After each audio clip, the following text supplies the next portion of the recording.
time zone you're in, sit back, relax, enjoy the show.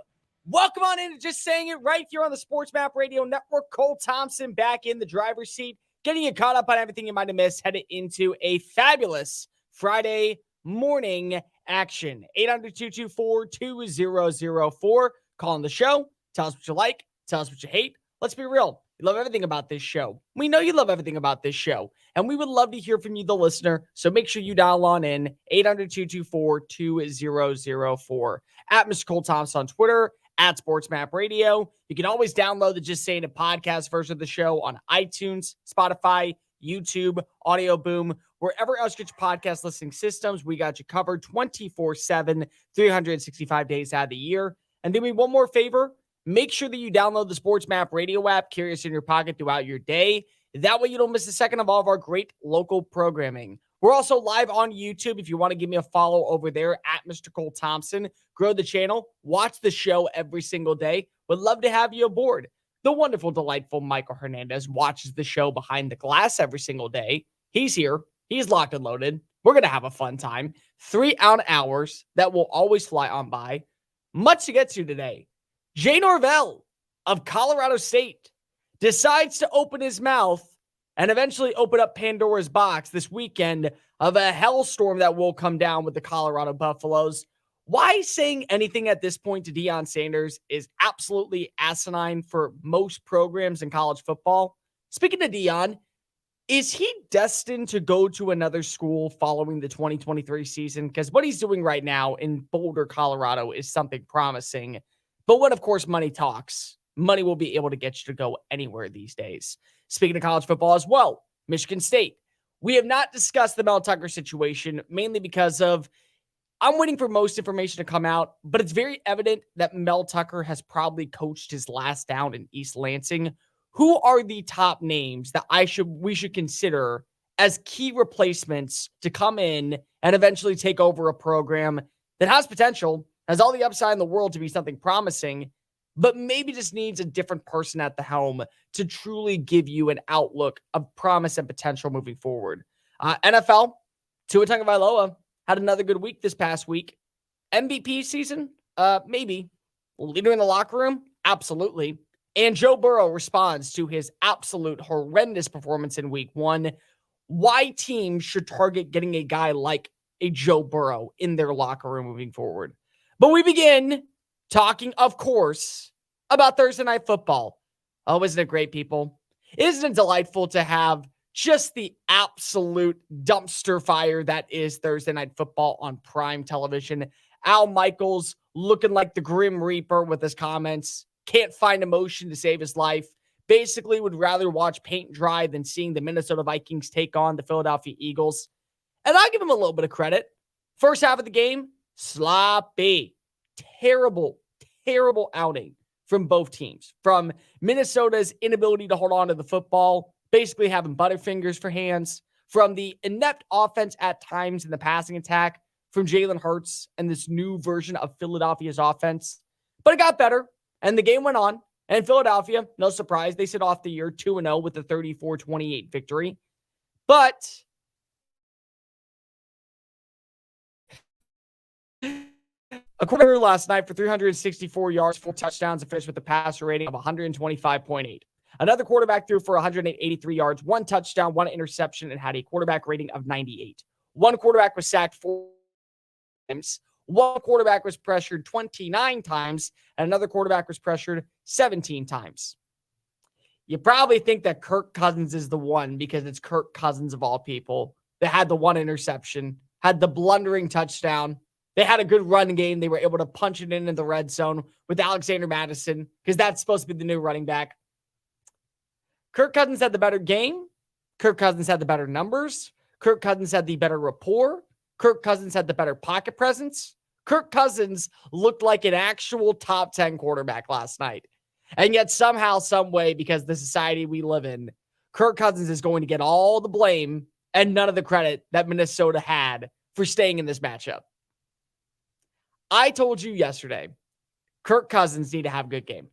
I told you yesterday, Kirk Cousins need to start proving because he knows that this is a must-win situational year for him because of where the organization is if he wants to be a part of the long-term future in Minnesota.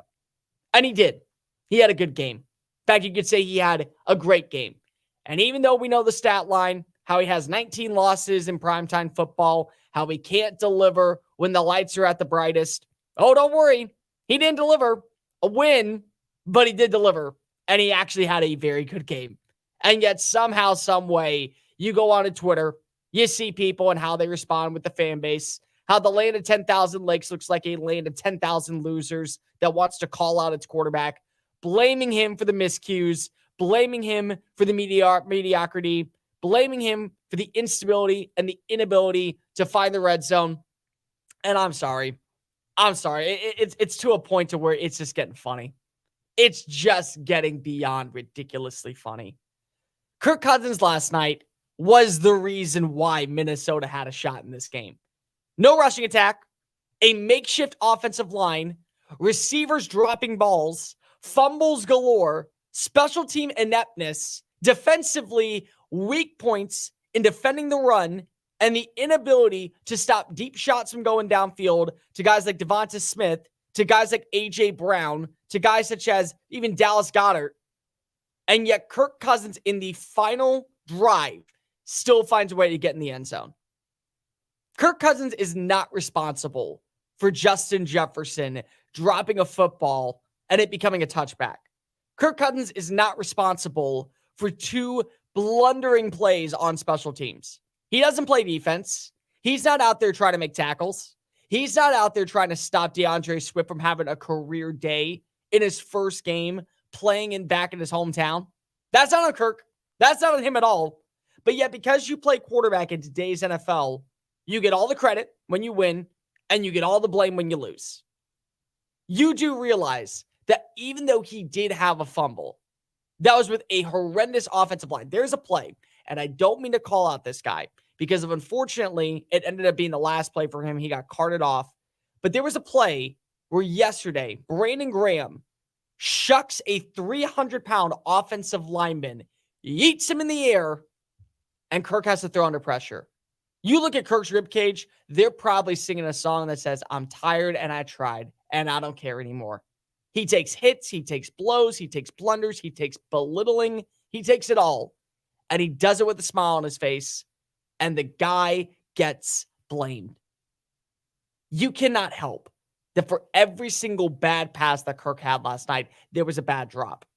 I counted 4 drops in this game. 1 by T.J. Hawkinson, 1 by, I believe it was Jordan Addison. It may have been Justin Jefferson. 3 by K.J. Osborne. That's not on him. Could throws have been a little bit better? Absolutely. If you hit Justin Jefferson a little bit more in stride, does that touchback end up becoming a touchdown? Maybe. But is that your responsibility to hold onto the football when you're diving for the pylon? No. That's on Justin Jefferson.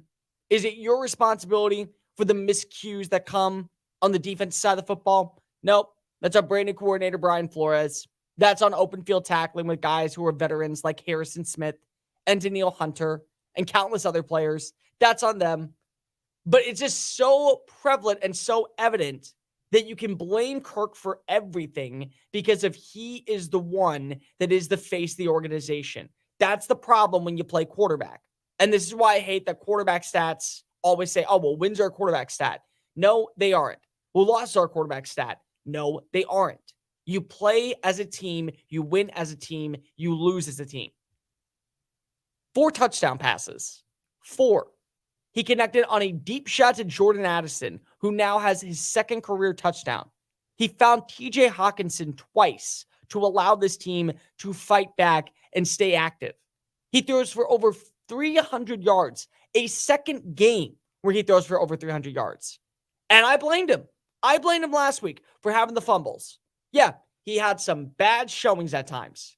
But it's not as if the offensive line is giving him ample time downfield. You timed the passes that Jalen Hurts had yesterday. 1, 2, 3, 4, 5. I can sit down, have a cup of coffee. I can read a news article or one of my favorite magazines. Oh, now I can throw the football? Boop. Okay, touchdown. That's the difference right now. There's offensive line continuity for Philadelphia that gave Jalen Hurts ample time to connect with his receivers. Kirk's got about 12 seconds before his head's on fire. And I mean 12 seconds in a drive. So that means you can go downfield and it's a 10-play drive. He's got what? 1.2 seconds per play before the pass rush is going to cascade over him and crush him into oblivion. Kirk's a good quarterback. I've had this conversation with you before. Kirk is a great quarterback, but unfortunately, he's not an elite quarterback. He needs help. He needs people surrounding him. And he has that at the receiving core. Jordan Addison is becoming a very good quality number 2 receiver.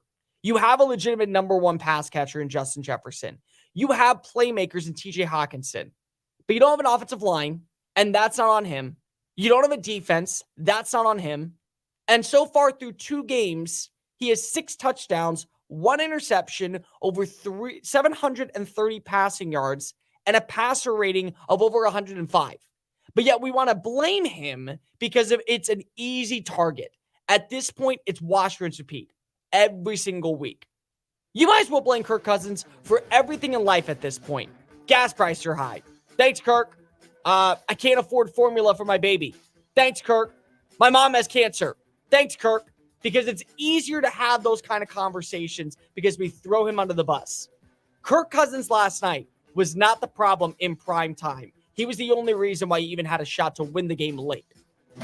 In times of economic uncertainty and chaos, your money means nothing. You may not even be able to get it from your bank or ATM. And the money you do have in the stock market will go down and down.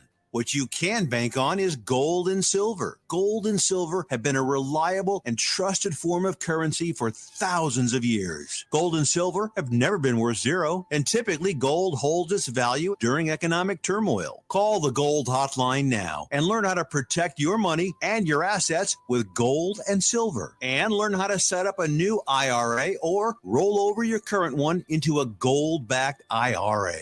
Protect your money from the next market crash with gold and silver. Call now for your free gold guide. 800-281-4224. 800-281-4224. 800-281-4224. That's 800-281-4224. Imagine learning about radio and being mentored by true radio professionals in real radio stations.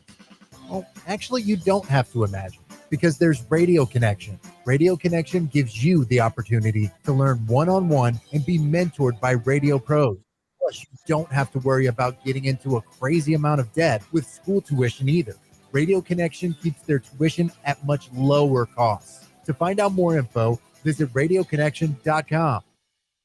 Do you want to learn the secret to becoming a published author in a few easy steps? Here's all it takes with help from Dorrance Publishing. For over 100 years, we've assisted individuals like you to fulfill their dreams of becoming a published author. When you call right now, you'll be assigned your own personal consultant who will help you through the entire book publishing and design process. Then, your book goes into production. It gets promoted, distributed, and finally, made available where books are sold. If you've got a book idea, call Dorrance Publishing right now for a free consultation. We'll help get your great idea out of your head, on paper, printed, and sold.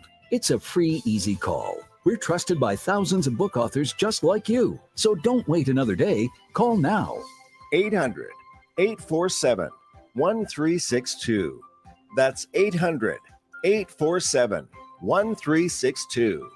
800-487-1362. The diehards. What's the deal with the beware of moose signs every 5 miles? I didn't see a moose. The moose moved out long ago. They're like, this place is freezing cold. I don't like it. There's no moose in Maine. It's a hyperbole. It's an exaggeration. There's no moose. When I saw those bumper stickers, I thought it was a joke. Like, beware of moose. Like, imagine that. Imagine if you saw an animal living outside in this Arctic tundra. I thought it should be like, beware of penguins. The Diehards, weeknights from 8 to 10 Eastern on the Sports Map Radio Network.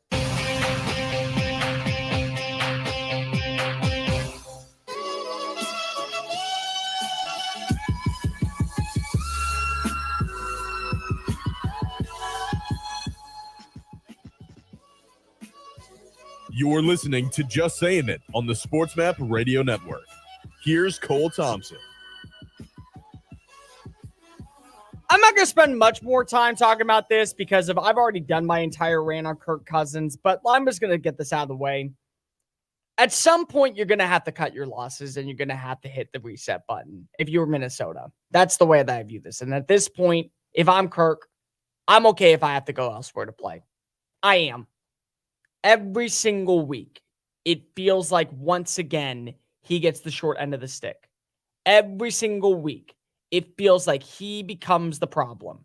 Every week, people cannot wait to blame and chastise and call him out for his mistakes, even when it's apparent that mistakes are being made by everyone else around him. And yet, because if he's the easy target, because he's a goofy dad, he enjoys spending time with his family and looking like somebody that's right out of the fall catalog, that he gets to be the scapegoat. If you put him on most rosters right now, you would absolutely love your situation. And I'll be real, Kirk's a limited quarterback. That doesn't mean he's a bad quarterback.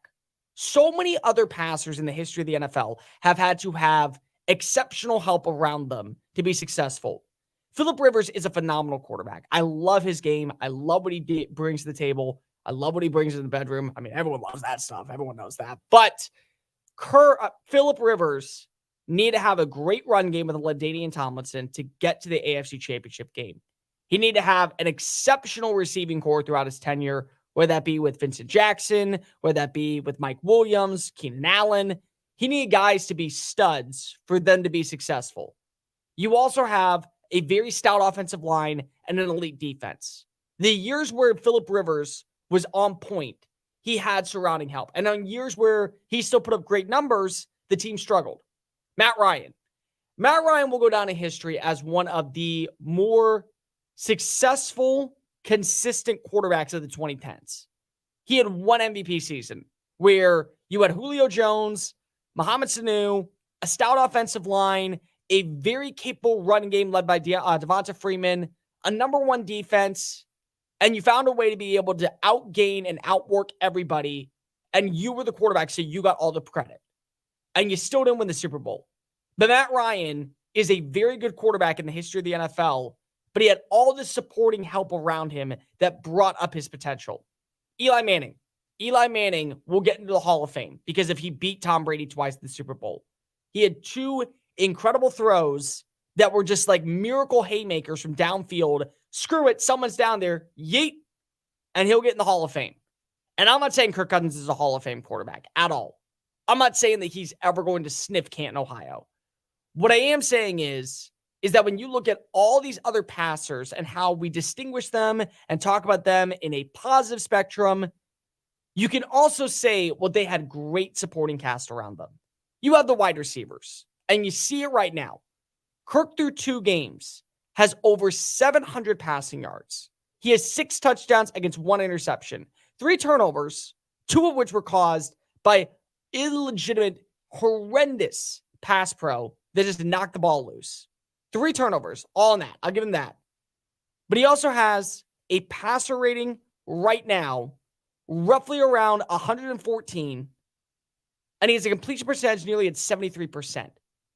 And people cannot wait to shove it down his throat that he's the problem.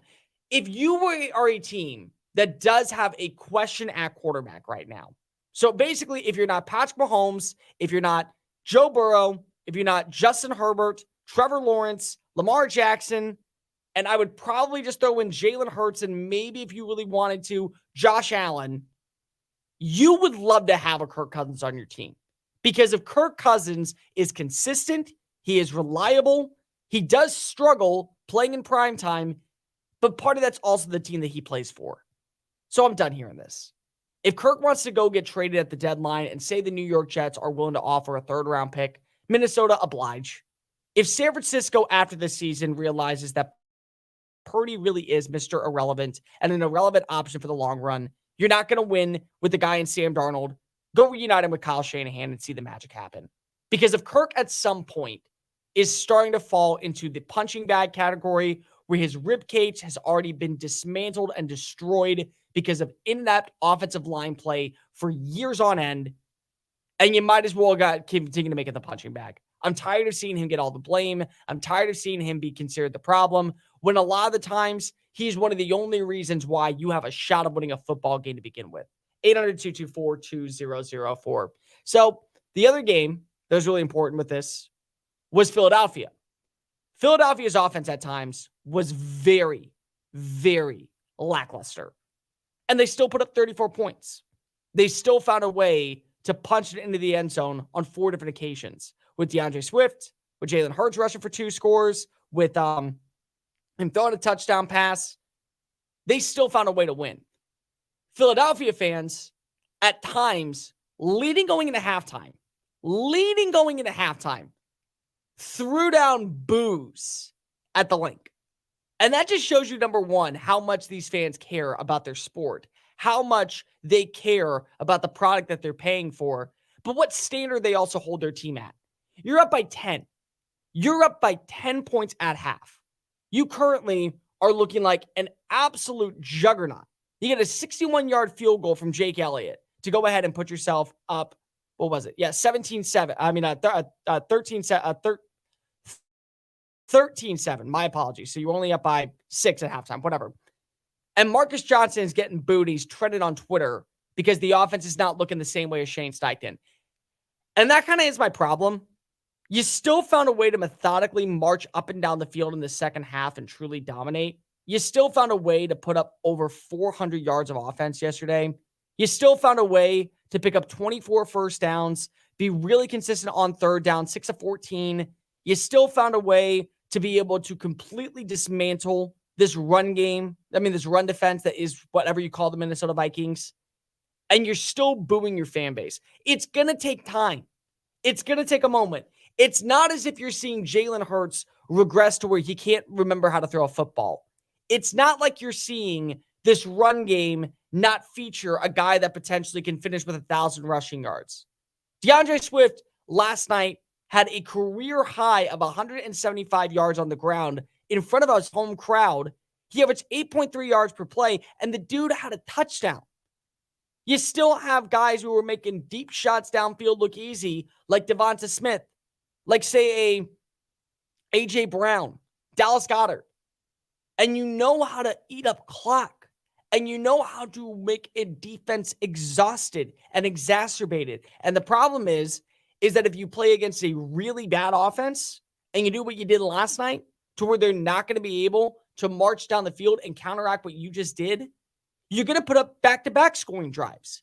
Because what a team like Philadelphia can do when they have a stout offensive line, when basically they're able to push back and bully you into oblivion, what this does is it makes a defense so tired that when they have to go back out for the next drive, it's instead of walking away with 6 points or 7 points, you're walking away with really 14 because they're not going to be able to catch their breath. They're not going to be able to get their bodies right. They're not going to be able to sit down, have a breather. They're going to be right back out on the field, and you capitalize because of it. It's ridiculous. Like, Philadelphia fans, I get it. You don't like Marcus Johnson right now. You're annoyed that he is not Shane Steichen. You're annoyed that right at this moment, you aren't top 2 in passing offense or in scoring offense. I get it. You're annoyed at it. Give it a minute. It's week 2 of the NFL season. You're playing on Thursday Night Football, a shortened week, after beating up and having a physical bout with one of the best defensive schemers in the NFL, in Bill Belichick. Give it a second, will you? Just 1 second. And I'm not saying that Philadelphia does not need to hold itself to a standard. If you look at that game last night, and that's the best version of Jalen Hurts you're going to get, that's the best version of you're going to get in the passing game, I don't know if you can win a Super Bowl this year. I don't. I know that you can win at the line of scrimmage. I know that you can methodically work up and down the field and force your way into the end zone. I know that as of this point, you're going to be able to withstand hits and blows and big blundering plays and still recuperate. But I don't know if you'll make it to the Super Bowl. But here's the good part. It's week 2. It's not week 10. By about mid-October, what you are as a team is what you are. That's just what it is at this point. You may end up being something very good. You may end up really struggling. Who's to say? What I can tell you is by week 2, you have no idea what this team could be. Because you still have to learn how to work with the offensive coordinator. You still have to learn how to work with the new pieces. You still have to build that chemistry on the field along with off it. And in a shortened week, this is not the time for you to be going and losing your mind about having a bad performance in the first half. It's not. It's not as if it was, hey, we're up by 3 because we have 5 turnovers. No.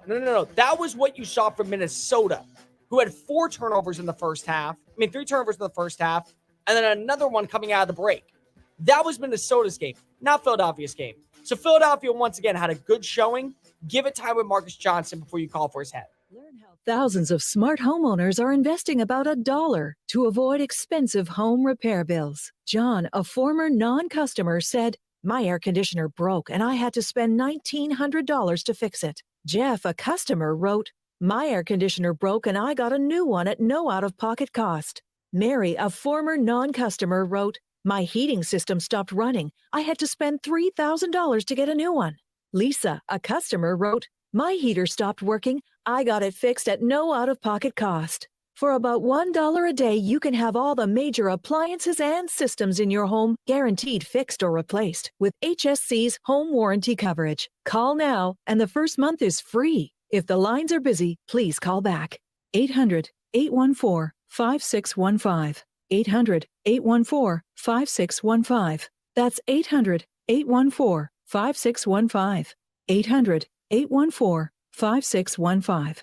VSiN's NFL Betting Guide is now available with in-depth betting previews and analysis. There's also team breakdowns, trends, and line estimates for every single game this season. Download your free NFL Betting Guide now at sportsmapradio.com. That's sportsmapradio.com. Bet smarter this fall with a free betting guide from VSiN at sportsmapradio.com. That's sportsmapradio.com. sportsmapradio.com. The Diehards. I got a picture with Rick Pitino. I don't even know if I have it up here in my wall of fame here in the studio. Not in this studio. And I'm like, oh my God, this is the greatest thing ever. Rick Pitino is running one of the greatest NBA franchises ever to rebuild them in the glory days. Larry Joe Bird was on his way out, bad back and all, and Kevin McHale's not walking through that door. Robert Parrish is not walking through that door. And you're like, oh my God, Rick Pitino's going to do this. And what's his first move? He fires right out of back. Like, are you freaking crapping me? I almost said the bad word right there. Like, seriously, dude? You have the stones to fire Red Auerbach? Like, the best that ever did it?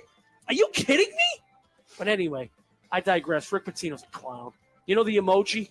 Think about it. Look, picture in your brain, Diehard Nation. That emoji, the clown, Rick Pitino. The Diehards, weeknights from 8 to 10 Eastern on the Sports Map Radio Network. Wake up call. USA Today coaches preseason poll was released yesterday. Georgia's number 1, Michigan, Alabama, Ohio State, and LSU round out the top 5. Now, this is my yearly explanation as to why this matters for those of you who are new. This is all marketing. It is to get little numbers next to other little numbers so they'll sell you early games. Wake up call with Tony D and Ron Culver. Weekdays from 9 a.m. to 1 p.m. Eastern. Wake up call. Jerry Jones loves himself some Jerry Jones. Of course he does. Yeah. Just picture like a little meeting room, a small little meeting room, probably seats maybe 20, 25 people. And as part of the tour, you can go there. You sit down in a seat. A hologram of Jerry Jones appears right before you. You can ask Jerry questions. And through AI, Jerry will answer them. What he did was he went, hey, guys, listen, I'm not going to be around forever. They got an eternal flame for Al Davis. Now, I'm not going to copy Al Davis, what they did for him, but what could we do for me? And then they threw out some ideas, and then guy, create a hologram AI. He's like, wait a minute, hold on one second. AI, meaning I can answer questions for all of eternity? That's right. That's awesome. That is so awesome. Jerry Jones, man. Yeah, one of a kind. Wake up call with Tony D and Ron Culver. Weekdays from 9 a.m. to 1 p.m. Eastern.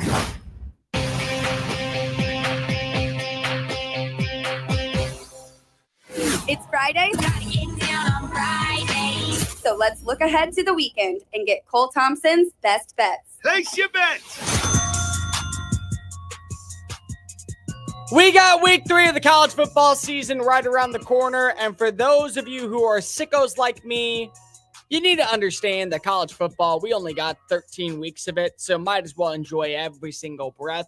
For those of you that aren't sickos like me, you got 13 weeks of college football, might as well enjoy every single breath. 10 games plus one best bet, and of course, the upset of the week. Last week was a very good week for us. You won a lot of money if you took my line. We went 8-4, and we had two big-time games. The only one we didn't have was the upset, which we should have had with Boise State. And we didn't have one other game because of basically it came down to the wire. They just hit the under. And if you took Ohio State, I am very sorry. They should have easily won that matchup. But let's not waste any time. Let's go through the numbers. We got 10 bets plus the big bet and, of course, the upset. First up, Colorado State versus Colorado. I thought this was going to be a game where you saw a lot of high scoring. You saw a lot of upside. You saw a lot of more Deion Sanders, Dylan Edwards, Travis Hunter, Jimmy Horn Jr., and then Jay Norvell decides to open his mouth and call out Deion Sanders and all of Colorado players for basically just being themselves. And then Deion said it was personal. I could see this being 65-0 at halftime. Deion goes to the sidelines and people say, do you want to put in the backups? See what we have with our second stringers, what we have in case of an injury? Nah, run it up. Run it up big, run it up loud, run it up proud. Let Colorado State know that they are the little brothers of this town. I absolutely am betting the big time big. It's a 22.5-point line. I am taking all 22 points for Colorado to have a massive day right before conference play begins, and they have to make a trip up to Eugene, Oregon to face off against a potential top 10 opponent in the Oregon Ducks. I'm taking them to start off the year 3-0. And I'm taking them with the points at 22.5. Next up, Mississippi State versus LSU. Mississippi State is a very underrated team, and they've been doing this for a while, people. Like, when you think of Mississippi State, they've always been able to have guys, whether it be on the defensive line, whether it be at the linebacker position. They've sent more players to the NFL on the defensive side of the football than I can count on, and they've done it consistently for years on end. Jeffrey Simmons, Fletcher Cox, Benardrick McKinney, Darius Slay, Jonathan Abram. They got offensive guys too, but you really focus in on that defense. And that defense is led by Zach Arnett, who was the coordinator last year underneath Mike Leach. It's a brand new offense, but I do think that the offense is working because they have sufficient rushing attack. They have a very good running back, and they still have a veteran quarterback in Will Rogers. And this is another big-time game for LSU. If LSU can find a way to win by 13-plus points, then I think that the Tigers really prove that they are still a top 10 team in college football. But there's a lot of people out there that are still saying at this point, I got to see more from LSU. I got to see this offense be more dynamic. I got to be able to see them beat up on quality competition. This is a quality opponent. I believe LSU wins this game. I believe that LSU will walk away with a 2-1 record going into week 4. But I am taking Mississippi State at plus 9.5. I think that this is a very sluggish kind of matchup to begin the game. A lot of 3-and-out drives from both sides. Ultimately, I think that LSU will pull away with a touchdown in the fourth quarter. But Mississippi State is not going to lose by 10-plus points. Give me the Bulldogs on the road. Number 3, Kansas State versus Missouri. A very under-the-radar type of game. Because these are two teams that a lot of people had promised for going into the year. We already know what Kansas State is. We know what Kansas State is. They last year won the Big 12, and no one talked about them because TCU was the media darlings and they were undefeated through the regular season. But Will Howard has looked very good at quarterback so far through 2 games. They figured out they have a good rushing attack, even though they don't have Deuce Vaughn in the backfield anymore. Their defense still is ranked inside the top 25 in almost every single category. And Missouri had some struggles last week. You got to give credit where credit's due to Middle Tennessee State. They brought this down to the wire. This has been a team that has good defensive players, but there's still questions when it comes to the quarterback position, whether you go with Sam Horn or Brady Cook. They can't run the football to save their life. I think that this is going to be a very intriguing game for Chris Kleinman because of right now, he's trying to prove to the world we may be in the Big 12, but we can hold our own with big boys. The SEC, may mean more. But also, when you lose, it's more of a failure and a bad look for you and a positive look for us. I'm taking the Wildcats on the road. I think if they win this game by at least a touchdown, go ahead and give me them at 6.5. Next up, Michigan State versus Washington. Very, very, very intriguing game. You're not going to have Mel Tucker on the field. You're going to have Mark D'Antonio working on the sidelines for the first time since 2019. It's going to be different. Michigan State has looked a lot better on defense this past year, but I got Michael Penix Jr., man. I have him winning the Heisman. I have Washington in the college football playoff. I look at the receivers in Rome Odunze, and Jalen McMillan, and Jalen Polk, and even a guy such as Jermaine Bernard. They know how to throw the football. They know how to run the football. Defensively, they can get after you in the front seven. The secondary has been hampered with injuries, but I still think when you look at this Washington team, they may be the most complete roster right now in the Pac-12. And the Pac-12 is loaded with talent. But I still love the Huskies. I really do. I think that they're a special team this year, and they're not getting credit. If they win by 3 touchdowns, I think more people are going to start seeing what I'm seeing with Washington as being a top 5 team in college football. And I'm going to go ahead and take the Huskies to win this game at 18.5 points. Next up, Tulsa versus Oklahoma. Over under set at 64.5. I think that Oklahoma is doing everything possible to really set the tone before they begin conference play. Because they know right now that if they can continue to dominate the trenches, can win defensively, force a lot of 3-and-outs, put up points, and outwork you, then they're going to garner that expectation going into early October as the other team to beat opposite of Texas. The problem is that whenever you bet on the big line of the over-under, the other team has to reciprocate. I don't think that you're going to see an excellent rapport and a performance from Tulsa offensively to where that 64.5 point line is going to come into fruition. So give me the under in this game. I think that Oklahoma wins by 3 touchdowns, but I also think that they probably has a combined score around 55. Next up, let's go out to Michigan, Ann Arbor. Bowling Green comes to town. I've been impressed with Michigan. They have a good quarterback in J.J. McCarthy. He's consistently moving the football methodically. He's threading the needle and finding receivers. He doesn't feel under duress ever. The offensive line looks really stout again. They have a great rushing attack. Blake Corum last week ran for 3 touchdowns. They have another running back that nobody seems to talk about in Donovan Edwards. They know how to throw the football. And this is a game that you go into right before Big Ten play when you face off against Rutgers. This is the last game before Jim Harbaugh will be back on the sidelines coaching. I think they make a statement. I think that they tell everybody, we still mean business. We still are the team to beat in the Big Ten. Let's go ahead and run it down someone's throat, just so that way when conference play does start up, you know that you have no shot against us. So I'm going to take the Wolverines at 40.5 points. I think this is an absolute blowout. I think Blake Corum has a career day. I will not be shocked to see him rush for 4 touchdowns. Next up, Penn State versus Illinois. This is the first real test for Penn State. Penn State offensively is going to be able to do wonders this year. And you know what you have in the rushing attack with Nick Singleton and Katron Allen. You know what you have in the passing game with Drew Aller. You know defensively that you can basically mismatch anybody. But I do think that Illinois' defense, albeit it has taken a step back from last year, because you no longer have guys like Jartavius Martin in the secondary. You no longer have a Devon Witherspoon on the outside at cornerback. But you still have a very good defensive line with Jazier Newton leading the charge.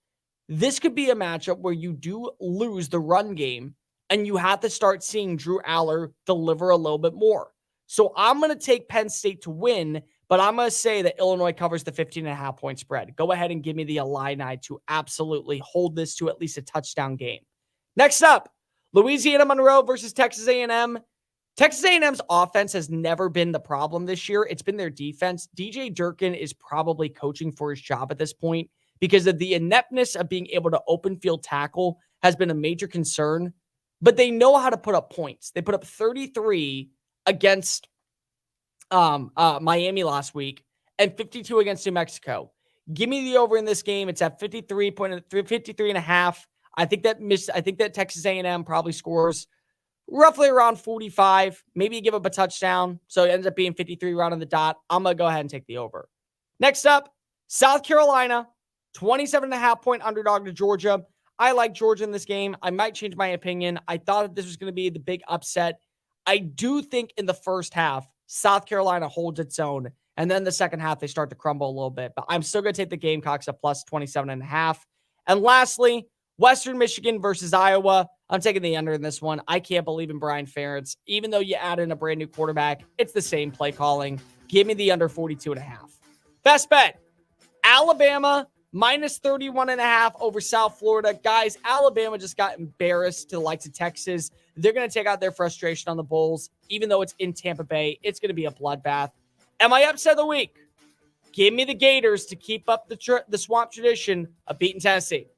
In times of economic uncertainty and chaos, your money means nothing. You may not even be able to get it from your bank or ATM. And the money you do have in the stock market will go down and down. What you can bank on is gold and silver. Gold and silver have been a reliable and trusted form of currency for thousands of years. Gold and silver have never been worth zero, and typically gold holds its value during economic turmoil. Call the Gold Hotline now and learn how to protect your money and your assets with gold and silver. And learn how to set up a new IRA or roll over your current one into a gold-backed IRA.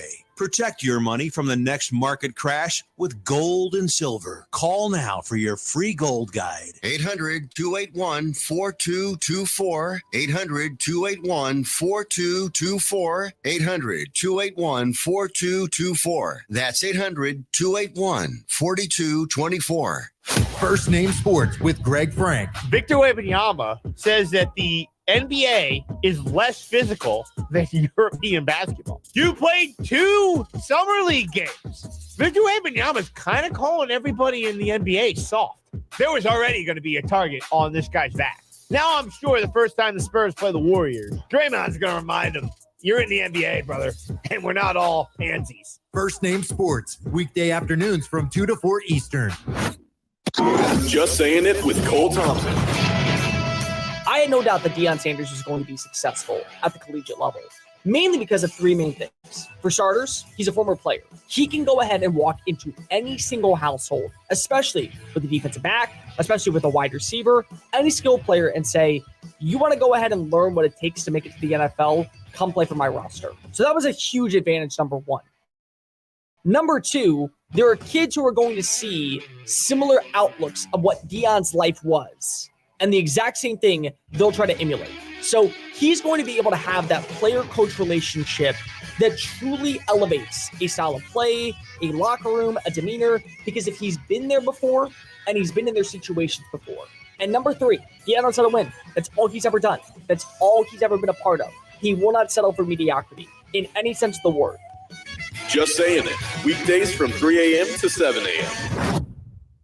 VSiN's college football betting guide is now available. VSiN experts pick season win totals for every FBS team.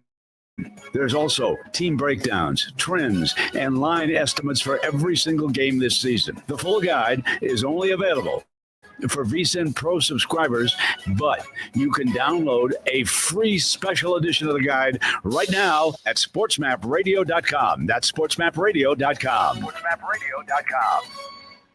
First Name Sports with Greg Frank. There was a reporter going around asking the All-Stars who their favorite superhero was, and here's how Nick Castellanos handled that exchange. You said Scooby-Doo. Can you kind of explain his superhero lore? I think that a dog that can talk and helps people by solving mysteries, I think is a superhero. It hits home with me on the basis that, think about it, at least the traditional superheroes, Superman, Spider-Man, they're out in a real-world setting, and they're saving the world from something really bad. Is Scooby-Doo not doing that? Scooby-Doo is not doing okay. it by himself. To be a superhero, you have to be able to do it on your own. So that's the biggest thing. It has to be an individual effort. I think so. I'll allow that. I think that's a good baseline characteristic. So now that I've thought this through, I will say that Scooby-Doo is not a superhero. Castellanos at least made me think a little bit. So there you go. If that's what you tuned in for today, is Scooby-Doo a superhero? We've tackled those issues on the show. First Name Sports, weekday afternoons from 2 to 4 Eastern.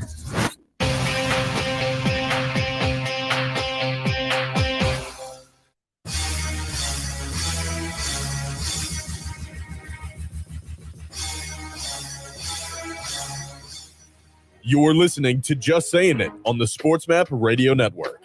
Here's Cole Thompson.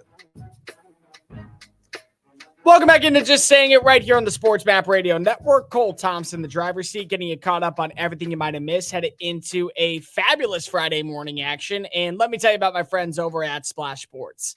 Splash Sports and Sports Map Radio have partnered together this upcoming NFL season to help you, yes, you, the daily listeners, win a little bit more cash. Not by betting on games that you think you know, but by knowing on games that you can probably win some money with. There's two different pools going on, the Sports Map Radio pool and the Just Saying It pool. There's two different pools in both pools. The first one is the Survivor pool. It's King of the Hill style. Move on every single week until you are the last man standing. And if you do, you get all the money. Here's the kicker. Once you pick a team, you can't pick them again. So if, say, this week you take the Houston Texans over the likes of the Indianapolis Colts, best of luck to you, CJ Stroud. Hopefully you get a couple more wins to D'Amico Ryans. But the Texans, they're no longer on your radar. But Indianapolis can be, or Baltimore can be, or any other team can be. And if you end up being the last team standing, you get the big jackpot. Then you have the X pool. The X pool is a very simple concept. You sign up, $5, get 10 out of 16, 11 out of 16, 12 out of 16, however many wins you get, then you get first place prize. If you don't get that, second place walks away with a little bit of money. And then third place walks away with a little bit of money. So even if you don't get to 16 out of 16 and say you go 11 out of 16, you still have a shot of walking away a little bit richer. It's legal in 33 states and counting. It's only $5 to sign up and play. To go ahead and join our pool, sign up at splashsports.com/just saying it and splashsports.com /sports map radio. Splashsports.com /just saying it and splashsports.com /sports map radio. 800-224-2004. You've got to stop giving Deion Sanders bulletin board material, people. It's just not worth it. It's not fun. It's not good for you. It's not a good outlook for your program. It doesn't help you in any way in forms of recruiting. It does nothing. And Jay Norvell is about ready to get a hard lesson of reality when he faces off against Colorado this weekend. Because going into the matchup, I understand. Colorado right now is the media darling. Everyone loves Deion Sanders. Everyone loves seeing what the Buffaloes are doing. And if you don't love him, you hate him. And guess what? It still is great for television. You don't understand that the entire charade of what Deion is and what this team is doing brings in views, it brings in ratings, it brings in numbers, and it brings in money.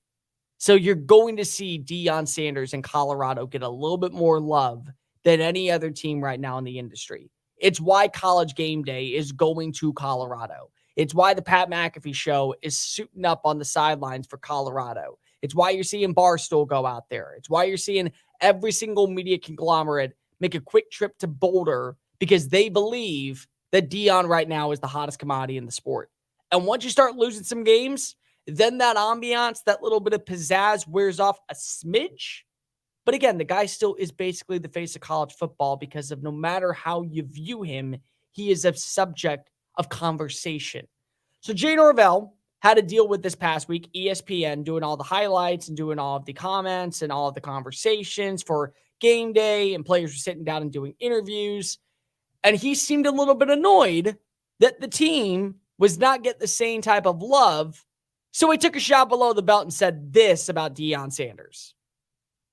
And I sat down with ESPN today, and I don't care if they hear it in Boulder. I told them I took my hat off and I took my glasses off, and I said, when I talk to grown-ups, I take my hat and my glasses off. That's what my mother taught me. So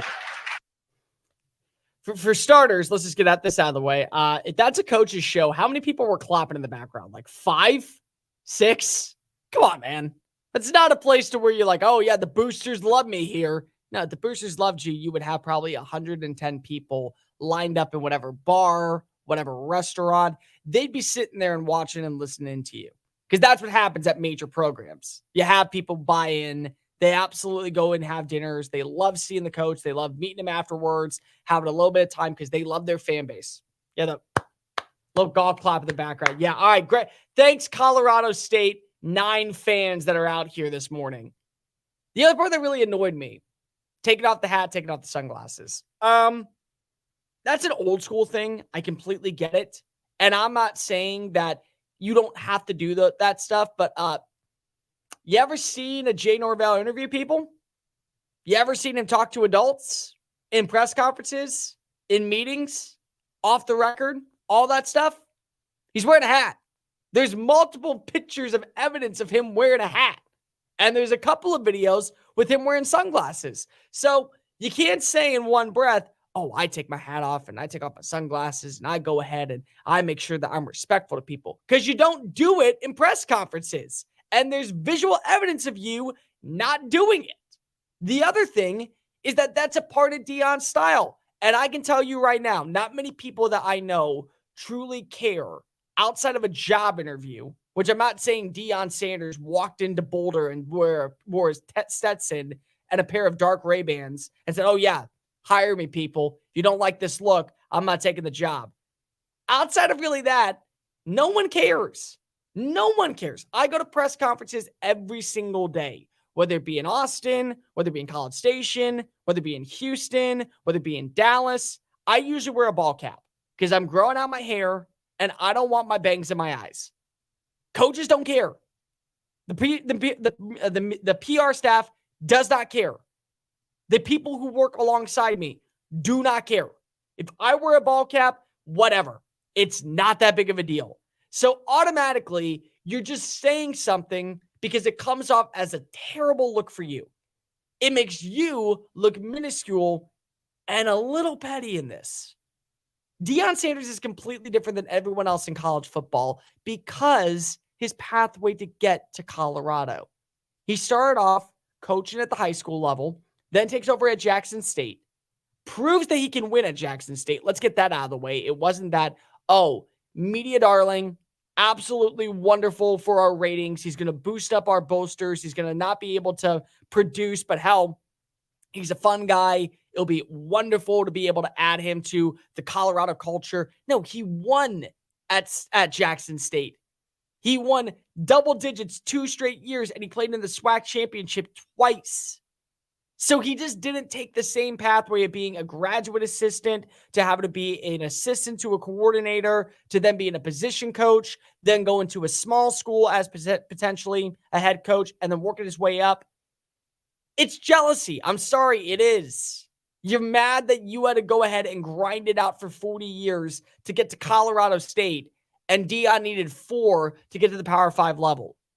But once you start taking shots and blows at people, especially when you're a program that doesn't have the backing to stand on, that's a concern. Colorado State last year sucked. They were terrible. They had no life. They absolutely were going through a rebuild. You're still going through same rebuild right now. And you're going out of your way to call out Deion Sanders. And you know what? Deion's taking everything personal. Everything.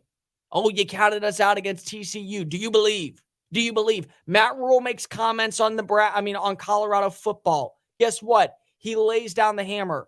People are saying that, oh, Dan Lanning in a week is going to regret saying, what has Colorado ever done throughout the preseason? At least Oregon can say, hey, look at what we've done the last decade. What have you done? They can at least stand on that moral. You can at Colorado State. You haven't been relevant since Jim McElwain was your head coach, and he was there for 2 years before he took over at Florida. You don't have that backing. So it just comes off as a very petty, as a very nonsensical, as a very loser take, because if you aren't getting the same accolades that Deion's getting right from the jump. And here's what Deion had to say to his players after the news broke about Jay Norvell running his mouth on the coach's show. Yes, sir. I'm minding my own business, watching some film, trying to get ready, trying to get out here and be the best coach I can be. And I look up and I read some bull junk that Deion said about us. Talk to us. Once again, talk to us. Why would you want to talk about us when we don't talk about nobody? All we do is go out here, work our butts up, and do our job on Saturday. But when they give us ammunition, they done messed around and made it what? It was just going to be a good game. They done messed around and made it personal. I will not be shocked to see Deion go full petty for this game by showing up in a big old Stetson looking like Doug Dimmadome with the darkest pair of Ray-Bans that he can find. And as he meets Jay Norvell before the game, he shakes his hand and smiles. I would not be shocked to see players walk out in sunglasses during warm-ups and ball caps. And if you really want to go to the full level of petty, leave your helmets on the sidelines and show up in ball caps and show up in sunglasses as you run out of the tunnel. There was a comment yesterday about putting sunglasses and a ball cap on Ralphie the Buffalo. Do it. Do it for that matter. What's anyone going to stop you? Because every single time you allow this to happen, where you think, oh, well, Deion's getting all this love and all this accolade, he's going to take that as motivational fuel. He's going to use that as bulletin board material, and he's going to bring a world of hurt on you. This is going to be an absolute blowout, and Deion's going to let the dogs come running. Non-attorney paid spokesperson. Could your house go into foreclosure? Are you behind on your mortgage payments? Does it seem like the bank has no interest in helping you save your home, and you feel like you have nowhere to turn for help? Then we have good news for you. Foreclosure Protection Services can help save your home as they specialize in foreclosure assistance. That's all they do. If you're behind on your mortgage payments, being threatened with foreclosure, have been denied a loan modification, or been the victim of a predatory loan, it's critical that you call Foreclosure Protection Services now at 800-500-2021. Their network of attorneys and their agents are available to speak to you now. If you're behind on your mortgage payments, Foreclosure Protection Services can help stop the foreclosure process. Call today before it's too late. New laws are in effect that may save your home. Call Foreclosure Protection Services now at 800-500-2021. 800-500-2021. That's 800-500-2021. The diehards. And then all of a sudden, a sweeper pitch comes in. She goes, what's a sweeper? And I looked at her and I went, I don't know. Hey, Siri, what's a sweeper pitch? What is going on? Like, I felt like I was lost. And I'm like, I cover sports. I know this. Again, I'm a knucklehead fan on the radio, but I'm like, what is this? And then I'm seeing slurve. And I'm like going, what? Like, am I gone? The Diehards, weeknights from 8 to 10 Eastern on the Sports Map Radio Network. Wake up call. Marty Lyons joins us, Jets Radio Network, also played for the Jets on the infamous New York Sack Exchange. As somebody who played at a time where artificial turf is different than artificial turf today, that was rougher, is that a legitimate complaint? Tony, I think everybody's going to complain when you have an injury. And just look at the Jets field at MetLife. If it was natural grass, the night before you had the Giants playing the Cowboys in a torrential downpour. So the field would have been flooded. You had rain prior to the Jets game against Buffalo. The field would have been a total mess. I don't think the field had anything to do with Aaron blowing out his Achilles. When you get a little bit older, your muscles don't stretch as much as they do. People forget that Aaron had a calf injury during training camp, but I think people are going to blame the turf, but I don't think the turf in this situation had anything to do with it. Wake up call with Tony D and Ron Culver. Weekdays from 9 a.m. to 1 p.m. Eastern. Wake up call. John Rahm. He wishes that they would be porta potties at each of the holes. Why aren't there? Let's just have a frank conversation about this. When you really have to go to the bathroom and there's no bathroom and the body goes, we're going without you. We look at those trees and go, restroom. Exactly. Restroom. Like a dog to a fire hydrant. Wake up call with Tony D and Ron Culver. Weekdays from 9 a.m. to 1 p.m. Eastern. Wake up call. Orioles designated hitter Gunnar Henderson. He had hit a double, a triple, a home run. All he needed was a single. He roped a ball down the first base line. I don't think anyone in the stadium would have blamed him for stopping at first to collect the cycle. Now, everybody, before you go, well, isn't two doubles, a triple, and a home run better than the cycle? No, the cycle is the cycle. Yeah. I mean, but you have to assume he knows, right? When he's coming up to bat. That he sits there and he's like, I've had a double, a triple, and a home run. You know what? Is there any sport of the major sports that has more downtime to think about these things than baseball? Especially as a designated hitter. Like, it's understandable if a running back has no idea how many yards he has in the game. But in baseball, these guys are writing their numbers on baseballs and tossing it to girls in the stands. They have a lot of downtime. Wake up call with Tony D and Ron Culver. Weekdays from 9 a.m. to 1 p.m. Eastern.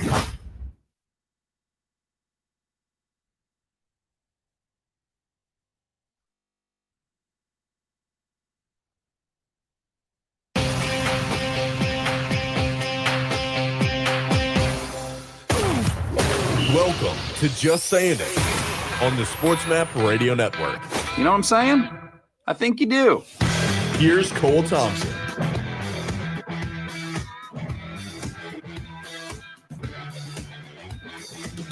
Sports never sleep. Neither do you, and apparently neither do I. Welcome on in to Just Saying It right here on the Sports Map Radio Network. Cole Thompson in the driver's seat, getting you caught up on everything you might have missed. Headed into a fabulous Friday morning action. 800-224-2004. Call the show. Tell us what you want to talk about, what's on your mind, what you like, what you hate. Let's be real. You love everything about this show. We know you love this show. So go ahead and dial on in 800-224-2004. At Mr. Cole Thompson on Twitter, at Sports Map Radio. You can download the Just Saying It podcast version of the show on iTunes, Spotify, YouTube, Audio Boom, wherever else gets podcast listening systems. And make sure that you download the Sports Map Radio app, carry it in your pocket throughout your day. That way you don't miss a second of all of our great local programming. The wonderful, delightful Michael Hernandez on the other side of the glass producing. Fun hour playing ahead.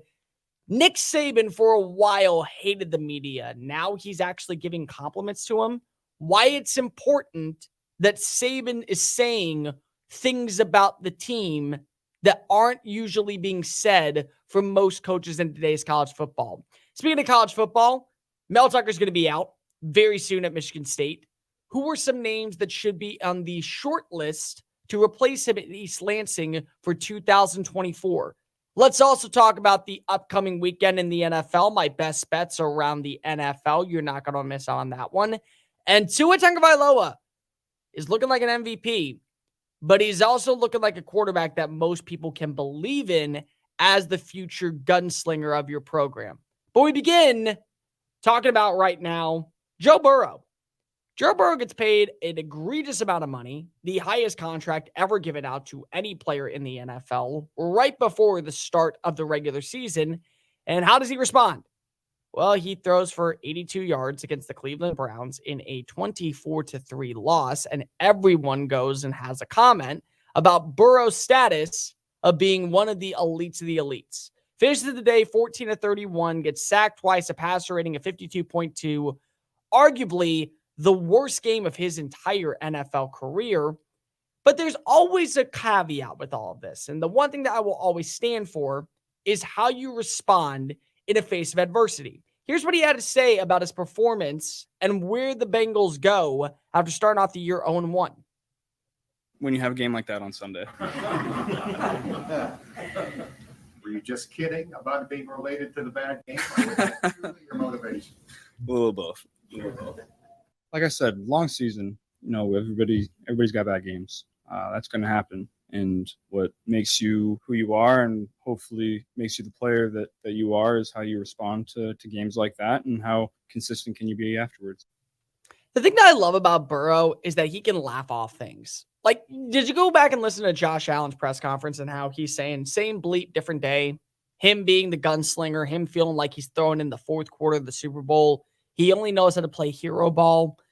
And he comes in very solemn and he comes in very upset and disgruntled about his situation. And yeah, it probably is not a good look if you're a Buffalo Bills fan. In fact, I can make an argument that you probably hate seeing him act that way because of, even though he takes credibility for him not being the reason why the team won and basically allowing Zach Wilson to come on back and truly take this game into control without Aaron Rodgers, with an inept play calling, with what felt like should have been an easy win for Buffalo. But he comes off very solemnly sad, and Burrow just comes in and laughs it off. Sometimes you need that. Sometimes you do. Burrow gets it. Hey, the Cleveland Browns are my kryptonite. I can't beat them. My bad. I'm sorry, guys. It's on me. I get it. I screwed up. Not a good day. But hell, it's not about how you start. It's all about how you finish. Good way to take a look at the overall NFL. You got 16 more games to put your stuff together, and you got 16 more games to prove that you are one of the best teams in the AFC. Hey, you cut your hair. Was that because of the contract? No, it's because I had a bad game, bro. Can't have hair like this if you're going to look that bad on football. It's a good way to play it. It's fun. It's energizing. It allows people to go ahead and say, you know what? Sometimes you can have a bad game. Sometimes you can look piss poor. You can have an absolute horrendous showing, but you laugh it off. I want that in my locker room. And I think that's part of the reason why so many people go ahead and gravitate toward a player like Joe Burrow. Same thing with Patrick Mahomes. Mahomes, behind closed doors, He probably hears people saying negative things about him every once in a blue moon. You're stupid if you do. You are, because there's no reason to chastise a guy like Mahomes.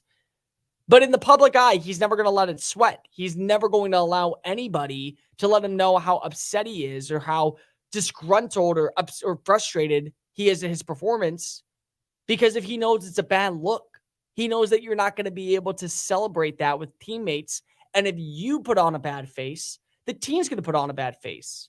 As the leader in the locker room and as the face of an organization, as a quarterback, you are basically the mouthpiece a lot of the time for what's going on inside the locker room. So if you show up with a bad attitude, everyone's going to think that the team is falling apart. They're losing their confidence. That swagger is gone. That upside and that mentality of being a dog, instead you're being the hunted, instead of the hunter, it's thrown to the wayside. But when you come into a press conference and you answer questions with jokes and you're jovial and you go, oh, it's one game, we got another 16, let's put it all together. Sorry, Cleveland, guess what? You still have a $230 million flop at quarterback, and I just got paid an egregious amount of money. I'll show why on Sunday I belong in that upper echelon of categories. Everyone starts buying in. Everyone starts to go ahead and be a little bit more lackadaisical and cool and calm and collected. And that's what Burrow is. He's a cool dude.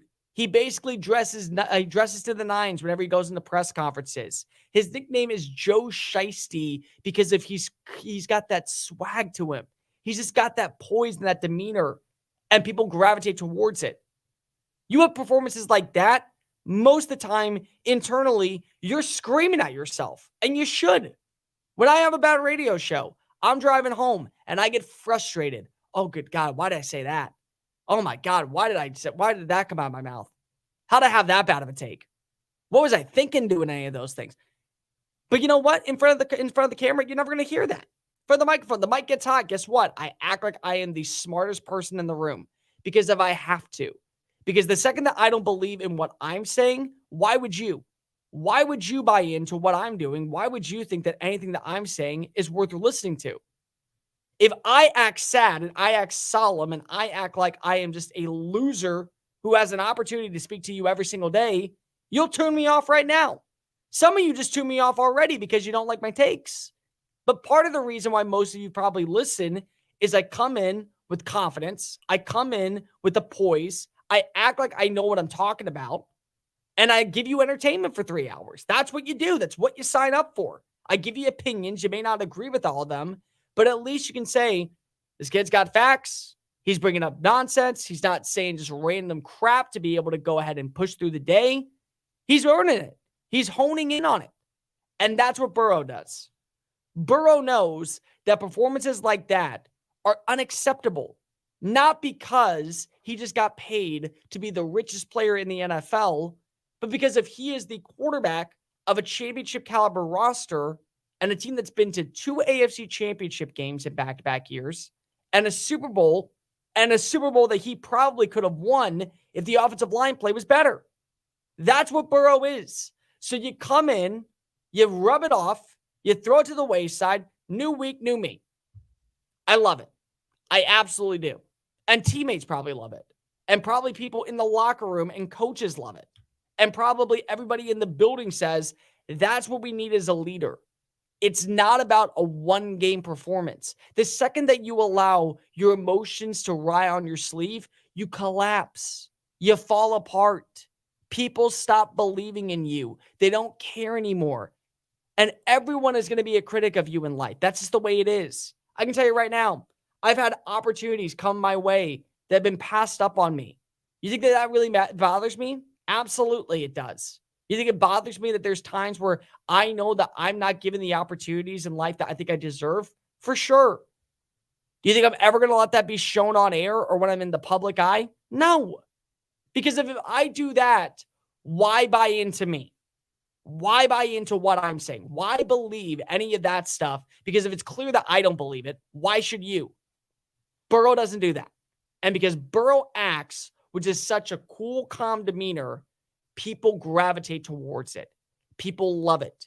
People enjoy him. People enjoy being around him. And they also believe in him as a leader. and they'll follow him into battle. And they'll say, if he's calm, if he's not under duress, if he's not worried about the season, why should we be? Why should we have to feel like at any moment our year's over and we're going to fall under the pressure? You got games coming up against the Baltimore Ravens, the Los Angeles Rams, the Arizona Cardinals, and the Tennessee Titans. All winnable games. Beyond belief, all winnable games. You get back on the course. He throws for 325 yards this weekend. He finds the end zone 4 times. Last week, blunder. No one cares anymore. But if you continue to let it fester and fill up and be a problem in your brain and you let it linger around for far too long, mental mistakes continue to happen. You continue to see ineptness. You fall apart. You collapse under the pressure, and no one's going to buy into you. So it's a good way to handle this. That's what a professional does. Hey, bad day. My fault, guys. Let's get them next time. And I know it's stupid speak. Oh, well, how can a quarterback say something like that? What do you want him to say? Oh, yeah, you know what, guys? The season's over. That was on me. I'm just a blundering idiot. I don't know how to play football anymore. My bad. My bad, guys. Now, when you actually act like you've been there before and nothing bothers you, and at any given moment, you can go ahead and lay down the hammer, give the haymaker, and start wheeling and dealing, people start to gravitate towards that, and they absolutely love it. I have no problem with what Joe Burrow said. I have no problem with Joe Burrow's game, because if he's going to respond this week, and he's going to be back on track. Do you want to learn the secret to becoming a published author in a few easy steps? Here's all it takes with help from Dorrance Publishing. For over 100 years, we've assisted individuals like you to fulfill their dreams of becoming a published author. When you call right now, you'll be assigned your own personal consultant who will help you through the entire book publishing and design process. Then, your book goes into production. It gets promoted, distributed, and finally, made available where books are sold. If you've got a book idea, call Dorrance Publishing right now for a free consultation. We'll help get your great idea out of your head, on paper, printed, and sold. It's a free, easy call. We're trusted by thousands of book authors just like you. So don't wait another day. Call now. 800-847-1362. That's 800-847-1362. 800-487-1362. Wake up call. 3 simple steps to avoid getting screwed by Hard Knocks. Number 1, create the illusion of some competition that's utterly meaningless. The other thing is focus on a player you're going to cut, but find a quirky player that you can sort of steer Hard Knocks' way. And then also teach your coaching staff another language that nobody can understand. Wake up call with Tony D and Ron Culver. Weekdays from 9 a.m. to 1 p.m. Eastern. Learn how thousands of smart homeowners are investing about $1 to avoid expensive home repair bills. John, a former non-customer, said, "My air conditioner broke and I had to spend $1,900 to fix it." Jeff, a customer, wrote, "My air conditioner broke and I got a new one at no out-of-pocket cost." Mary, a former non-customer, wrote, "My heating system stopped running. I had to spend $3,000 to get a new one." Lisa, a customer, wrote, "My heater stopped working. I got it fixed at no out-of-pocket cost." For about $1 a day, you can have all the major appliances and systems in your home guaranteed fixed or replaced with HSC's home warranty coverage. Call now, and the first month is free. If the lines are busy, please call back. 800-814-5615. 800-814-5615. That's 800-814-5615. 800-814-5615.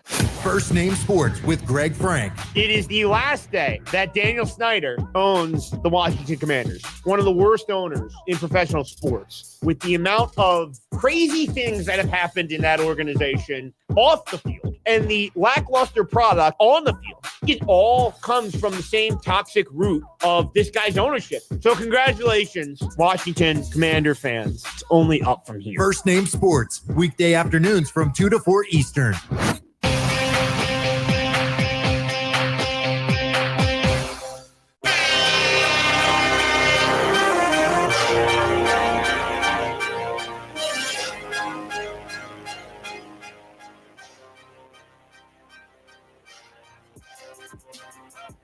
You're listening to Just Saying It on the Sports Map Radio Network. Here's Cole Thompson. There's going to be a new era in East Lansing, Michigan come 2024 because Mel Tucker is definitely out of a job in the next couple of weeks. 800-224-2004. So I've avoided the Mel Tucker situation for a while only because of I'm waiting for more facts to come out. For those of you that don't know, we'll just do a quick breakdown. After that, we're not going to go much further into it because of it's very challenging when you don't have all the facts. But Mel Tucker was suspended by Michigan State football after but has adamantly denied claims that he was sexually harassing a woman by the name of Brenda Tracy, a sexual assault survivor who came and spoke to the team last year.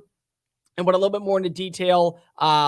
Tracy, who has been an advocate of sexual assault after being sexually assaulted herself, came and met with the team. She was named an honorary captain at the spring game.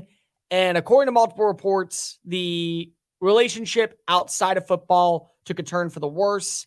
Tucker had some things that he did where I won't say on air because I don't want the FCC coming after me, but he was definitely in the wrong here. What he said was, though, that the relationship was consensual, that the woman actually was on board with what was going on behind closed doors, and that eventually led to where he believes he's in the right. While I am saddened by Ms. Tracy's disclosure of the sensitive nature of this call, let me be perfectly clear. It was entirely mutual. Private event between two adults living opposite ends of the country. She initiated the discussion at night, sending me provocative pictures of the two of us together, suggesting what she may look like without clothes on, and never once during the 36-minute call did she object to any of the manner, much less hang up the phone. So it's a bad look no matter what. And I'm just going to be completely real. If any of this is true, just like there's no ramification for this. Mel Tucker is an idiot for having this happen. And I'm going to say, so that way people don't take this the wrong way, I am not defending Mel Tucker whatsoever at all. I am defending the case here. And the reason why he has not been fired yet, and this is a big deal, is because that they have to have a hearing. They have to be able to meet with people who actually are studying this. They went to law school. They understand the ramifications. And they're doing this because of they realize that if we don't handle this properly, what's going to happen is we're going to have to owe him a lot of money. Because of right now, he is getting paid $9.5 million a season if he doesn't get fired for just cause. If he just gets fired because of the team is struggling, because of they can't find a way to get out of their own situation, they take a step back, he gets owed all that money. But with justifiable cause, they get to save roughly around $77 million in what they would pay him over the next 8 years. So the hearing's coming on October 5th. At that point, that will be when you get your answer. I think it's going to be a very quick hearing. I think it's going to be over in about 10 minutes. And Mel Tucker will be out of a job. He will be out $77 million. And a new era and a hopeful, more promising era will begin in East Lansing, Michigan for the Spartans. For me, a lot of people are talking about who should be the next head coach. I don't think Michigan State is a program that is one of the elites in college football. Like if you get offered a contract to USC, not only can they afford to bring you in on whatever asking price you want, but they also have the recruiting background. They have the history. They have the aura. They have the slogan, the logo that sells itself. Alabama is one of them. Oklahoma is one of them. Texas is one of them. Like these are places where they have the resources, the funding, the backing of the boosters that can easily write a blank check and say, come on to our city, win us the title. I don't think Michigan State is that way, but I do think Michigan State, when the bells and whistles are rolling, when everything looks positive, when you see a lot of things going in the right direction, that's a place that's a top 25 program in college football. And it's very clear that if they believe in you, they're willing to put their money where their mouth is by investing for the long run. Because Mel Tucker had one good year. He sucked in 2020, but it was a COVID year. So everyone kind of gets the mulligan. The next offseason, he brings in a bunch of guys from the transfer portal. They end up going 11-2. They win the Peach Bowl, and they offer him a brand new deal. You can go ahead and get a really good coach. I think Michigan State kind of falls in like that Auburn category, where you look at the schools in the Big Ten, you You look at the schools in the SEC, it's good enough to where you probably can get a significant coach of relevancy to come into your program, but you may not get the same guys as like an Alabama would get, or a Georgia would get, or an LSU would get. And part of that's because of who you're recruiting against, based off the background, the history of the sport. But part of that also is just due to the fact of the ambiance of the school is a factor with it. Like for me with Auburn, and it's always been this way with Auburn, Auburn's boosters shoot themselves in the foot as many times as possible. I call it the hardest coaching job in college football because of the expectation there is to win SEC titles and beat up on Alabama and Georgia, both in the recruiting trail and on the field. And it's not that simple all the time. It really isn't. It's actually almost one of the more impossible things to do because you don't have the same necessary strengths. So that's a downside, in my opinion, for Michigan State, just like it is for Auburn. For Michigan State, it's not Georgia and Alabama and LSU. It's Penn State, it's Ohio State, it's Michigan. And now you're adding in 2 more teams, just like you would say in the SEC with Oklahoma and Texas coming in. You're adding in now a USC, and you're adding in an Oregon. Both places know how to recruit. Both places have rich boosters and funding and backing and support, excellent athletic facilities. They can hold their own when it comes to a new conference. But who are the people that I think should be in the running for the job at Michigan State? It's a tricky answer. Everyone's going to say right now, well, Harlan Barnett, who currently is a Michigan State alum and the acting head coach, should be considered for the job.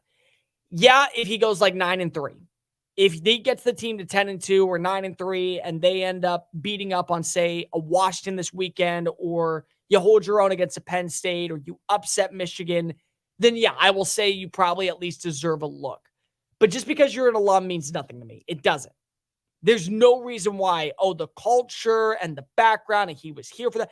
It doesn't fly. It just doesn't.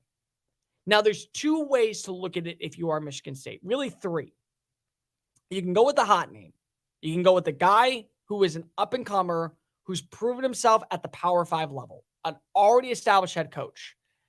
You can go with somebody who probably is a little bit older, a little bit more seasoned, but has been in the coaching head coaching market for years. So if you would go that way, names like Pat Narduzzi at Pitt and names like Lance Leipold at Kansas would make a lot of sense because these are guys who have been established. They've won everywhere. Narduzzi at one point was the defensive coordinator when he was at Michigan State before he left to go take over at Pitt. Pitt's been a consistently middle-tier team in the ACC. Maybe you want to get out of there. I don't buy in that notion only because of age factors in. You got to look at Ryan Day. You have to look at Luke Fickell. If Jim Harbaugh's not going anywhere, at least he has great recruiters on his staff that can sell the program like Michigan. Lincoln Riley still has the fountain of youth on his side. Dan Lanning is young. You got to be able to hold your own and win those recruiting battles against those type of coaches. And I don't think that a Pat Narduzzi or a Lance Leipold's going to give that to you.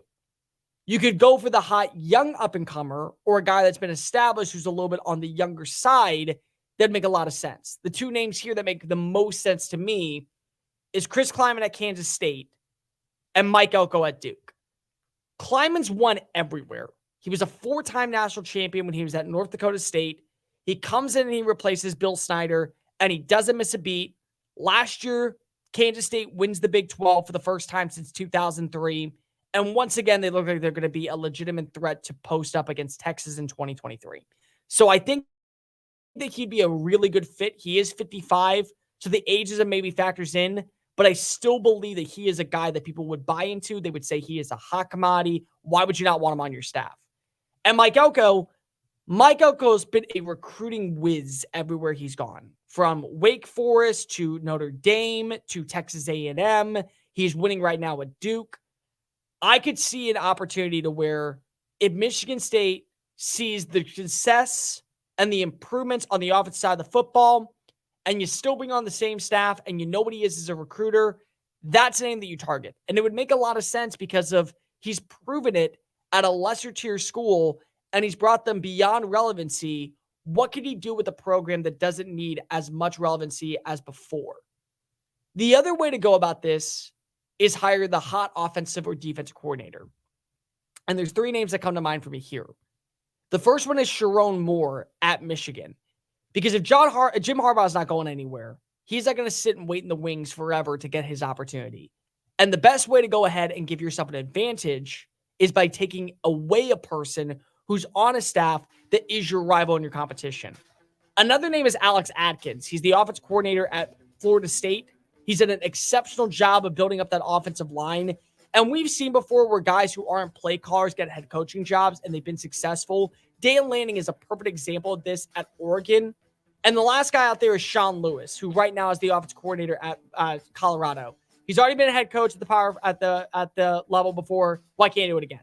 In times of economic uncertainty and chaos, your money means nothing. You may not even be able to get it from your bank or ATM. And the money you do have in the stock market will go down and down. What you can bank on is gold and silver. Gold and silver have been a reliable and trusted form of currency for thousands of years. Gold and silver have never been worth zero, and typically gold holds its value during economic turmoil. Call the Gold Hotline now and learn how to protect your money and your assets with gold and silver. And learn how to set up a new IRA or roll over your current one into a gold-backed IRA.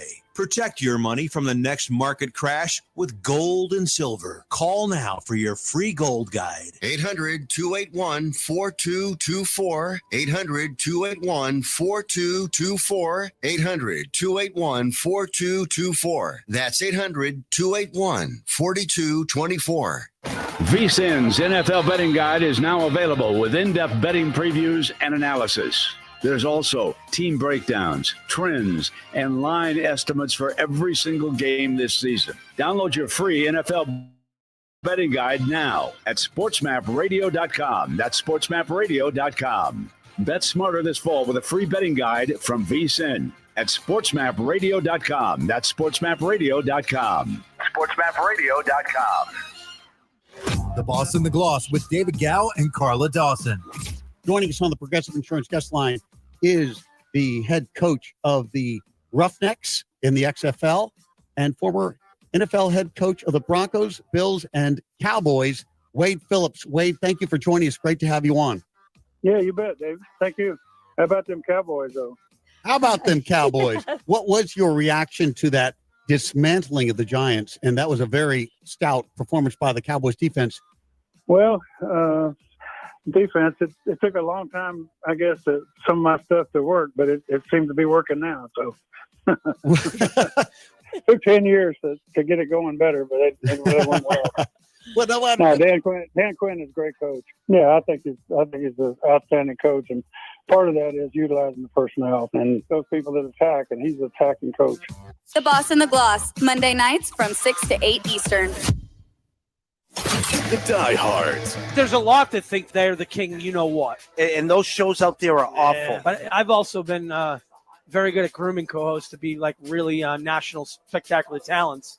And then I sit here in my basement broadcasting live. This is funner. I suck. This is fun. Funner. Is that a word? Funner? You don't even drink. No. The Diehards, weeknights from 8 to 10 Eastern on the Sports Map Radio Network. First Name Sports with Greg Frank. And here's the other thing.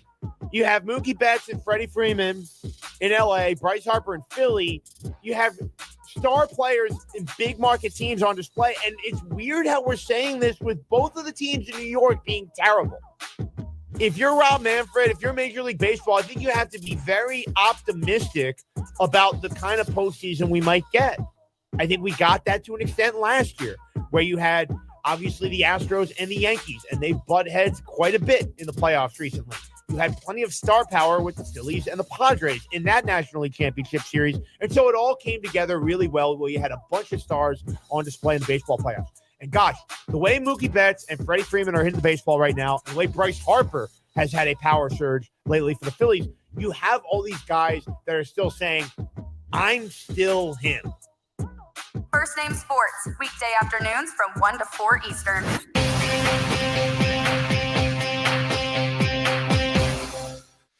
It's Friday. So let's look ahead to the weekend and get Cole Thompson's best bets. Place your bets.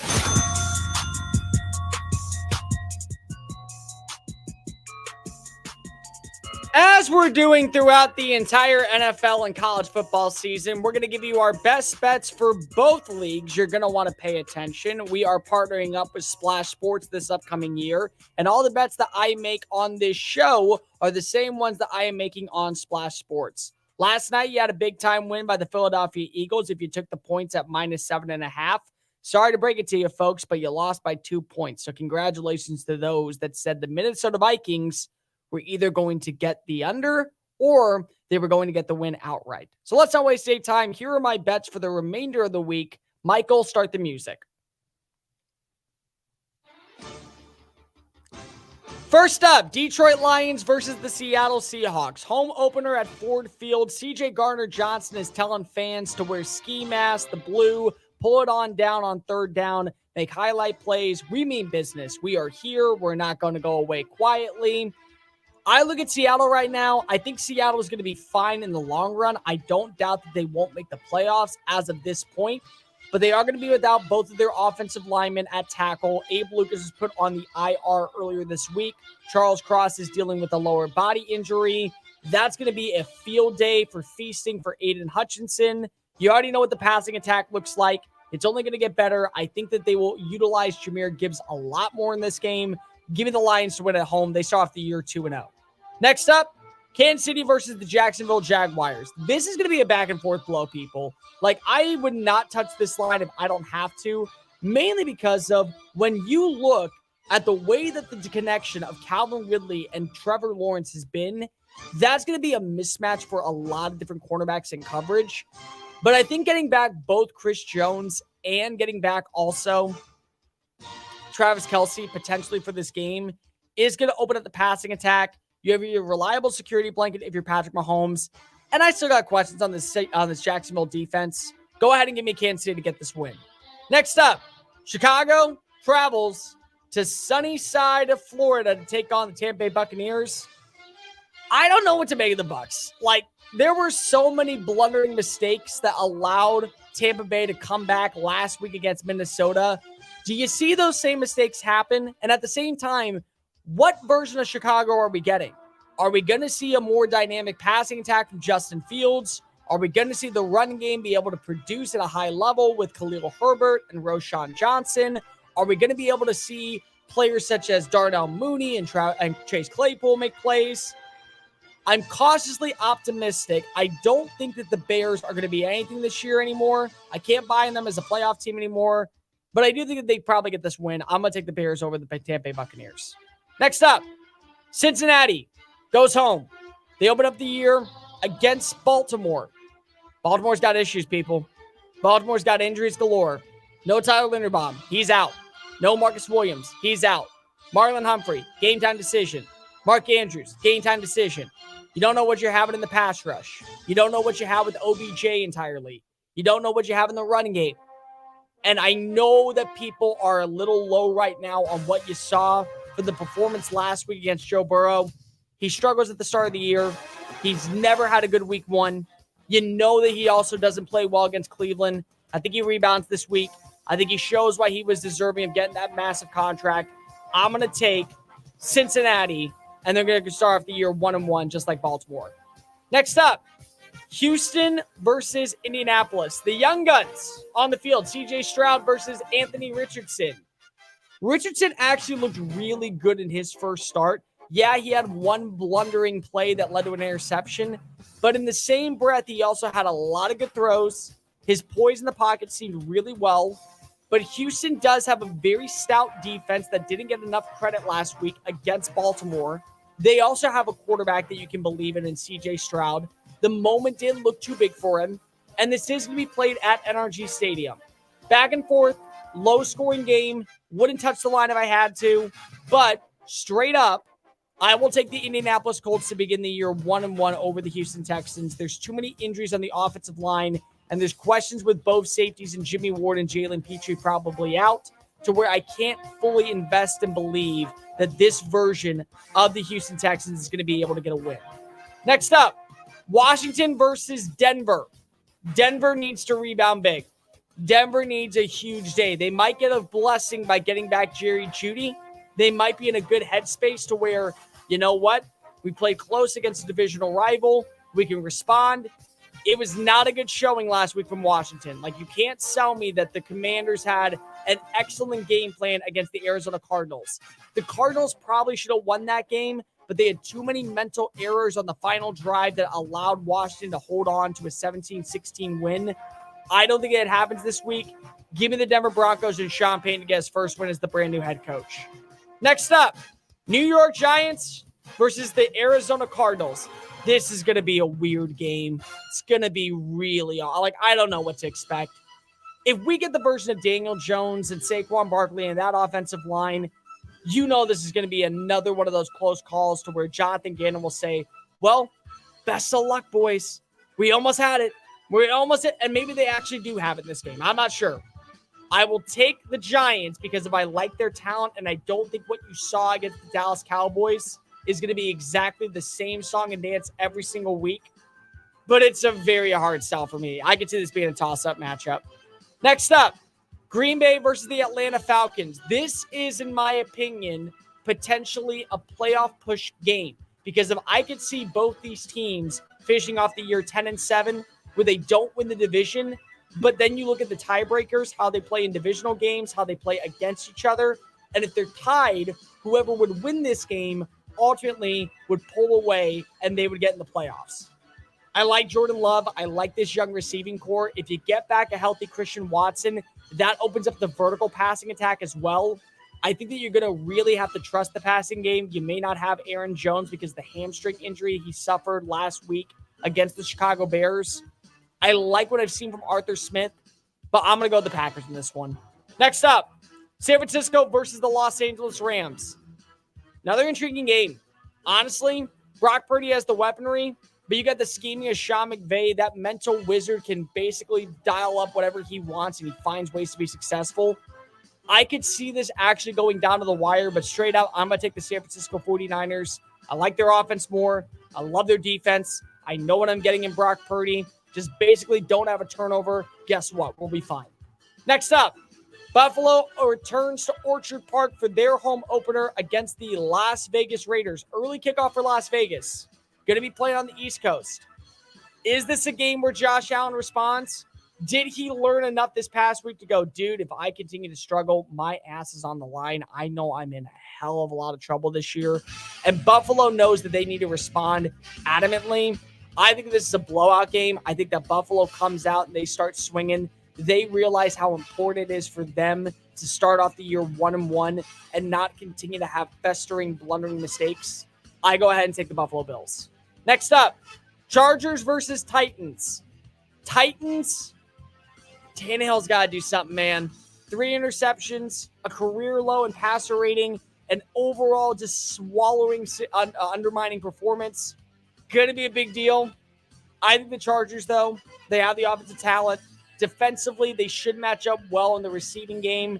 They should be able to take away whoever the hell the number one receiver is. It's probably Treylon Burks this week. Maybe it's DeAndre Hopkins if he does play. I'm going to say that Los Angeles wins. I'll go by 10 points. I think that they actually crush this victory. Next up, Dallas Cowboys against the New York Jets. I do not believe in Zach Wilson. I'm sorry, man. And I believe in this defense. They were phenomenal last week against the New York Giants. I think that they're only the best is yet to come. You're going to be able to see this passing attack, I think, flourish at times, primarily in the short game. Expect a lot of passes to the slot receiver, whoever that may be. Brandon Cooks, maybe a move into CeeDee Lamb, maybe throw Michael Gallup inside, tight end play a lot. The run game, I think, is going to be very limited in this matchup. But I think you're going to see a couple of turnovers from Zach Wilson that allows Dallas to take away the victory. Next up, Cleveland versus the Pittsburgh Steelers. I got to see more from Deshaun Watson. This defense is going to give Kenny Pickett fits. You know it is. It always does. They did it last week against Joe Burrow. But if you have the same type of performance that you did in week 1, you're going to allow, once again, another team to stick around far too long. Fool me once, shame on you. Fool me twice, Deshaun Watson. You're an overall bum as a quarterback. Give me Pittsburgh to go ahead and get the win. Next up, New Orleans versus Carolina. It's a doubleheader Monday Night Football matchup. I think the Saints just are better on paper. Pound for pound. Good receivers in Chris Olave. Jaheed Sheed. You have a run game, even though you don't have Alvin Kamara. Jamal Williams, that they can move the ground and get a couple of third down conversions. Derek Carr looked fine on the deep passes last week. Give me the Saints to go ahead and get the win. And our last game of the week, Miami versus New England. Really fun matchup because if it's going to be an offensive juggernaut and the Dolphins taking on a defensive masterclass in New England. Tua, if he continues to deliver, if he shows you why last season he was absolutely wheeling and dealing and putting Miami on the map, he's going to get the big win. I think this comes down to the wire, but go ahead and give me a Tyreek Hill touchdown to go ahead and get the Miami Dolphins a 2-0 start. Attention Medicare recipients and anyone turning 65. Medicare has approved new benefits not included with original Medicare and older Medicare Advantage plans. You may not be getting all of the benefits you're entitled to, including in-home aids, telephone appointments with your doctors, home-delivered meals and prescriptions. These benefits may be available, and it's a free call to enroll. The new plans may also offer free eyeglasses, free hearing aids, free wellness visits, and gym memberships. Call the Medicare benefits line now. It's easy. Call 800-683-3822. 800-683-3822. Find out if you're eligible for new benefits like meal and prescription delivery, in-home aids, and telemedicine. Some plans may have a $0 monthly premium or zero copays for big out-of-pocket savings. Not all Medicare Advantage plans are alike. The new plans have more benefits for many people. Call 800-683-3822. 800-683-3822. 800-683-3822. 3822. Wake up call. Billy Corgan said he saw a shapeshifter once. You know, that lady has been around. No, the lady who said she saw, do you believe that's her? She's super good looking. She looks like a model. I think it is her. It probably is. I mean, why would you want to claim that? Maybe she's the shapeshifter, right? Maybe. Yeah, she's admitting to, like, she kind of had a breakdown. Sadly, get to her. Under tremendous stress. But that's what the shapeshifters want you to say. Wake up call with Tony D and Ron Culver. Weekdays from 9 a.m. to 1 p.m. Eastern. The diehards. I'm a monkey running around. It's tough. They can't control me. You know what I mean? I'm an idiot. I'm an idiot as it is, so it's hard enough to control anyway. When I'm waiting to come on as a guest, I can hear you. You can hear everything. We're doing everything. We're talking this. We're talking that. We're putting bets in. We're doing shots. No, we're not doing shots. We do shots after the show. But no, it's hard. It's, being a producer in radio is really hard. And I'm being very serious. I've been doing this a long time. I've had some brilliant producers. I've had some tough ones that it's hard. It's a hard job. Imagine idiots like me that you sometimes it's out of your control. And it sucks too because they don't get paid that much. they need to be paid more. I wish we should start like a producer GoFundMe for producers. But some of them are really good dropping sound effects. The Diehards, weeknights from 8 to 10 Eastern on the Sports Map Radio Network. VSiN's college football betting guide is now available. VSiN experts pick season win totals for every FBS team. There's also team breakdowns, trends, and line estimates for every single game this season. The full guide is only available for VSiN Pro subscribers, but you can download a free special edition of the guide right now at sportsmapradio.com. That's sportsmapradio.com. Sportsmapradio.com. Just saying it with Cole Thompson.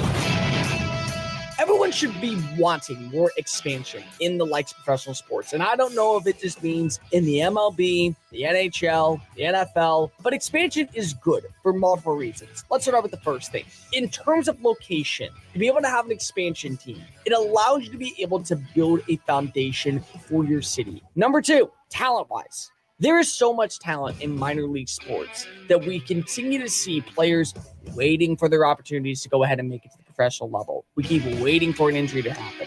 And then what eventually occurs is that you're no longer, quote unquote, good enough to be in the majors. I am always going to be a proponent for more expansion in a sport because if the sport itself has an opportunity of building something promising for the future, you want to raise the level of competition, the way you do so is by expansion. Just saying it. Weekdays from 3 a.m. to 7 a.m.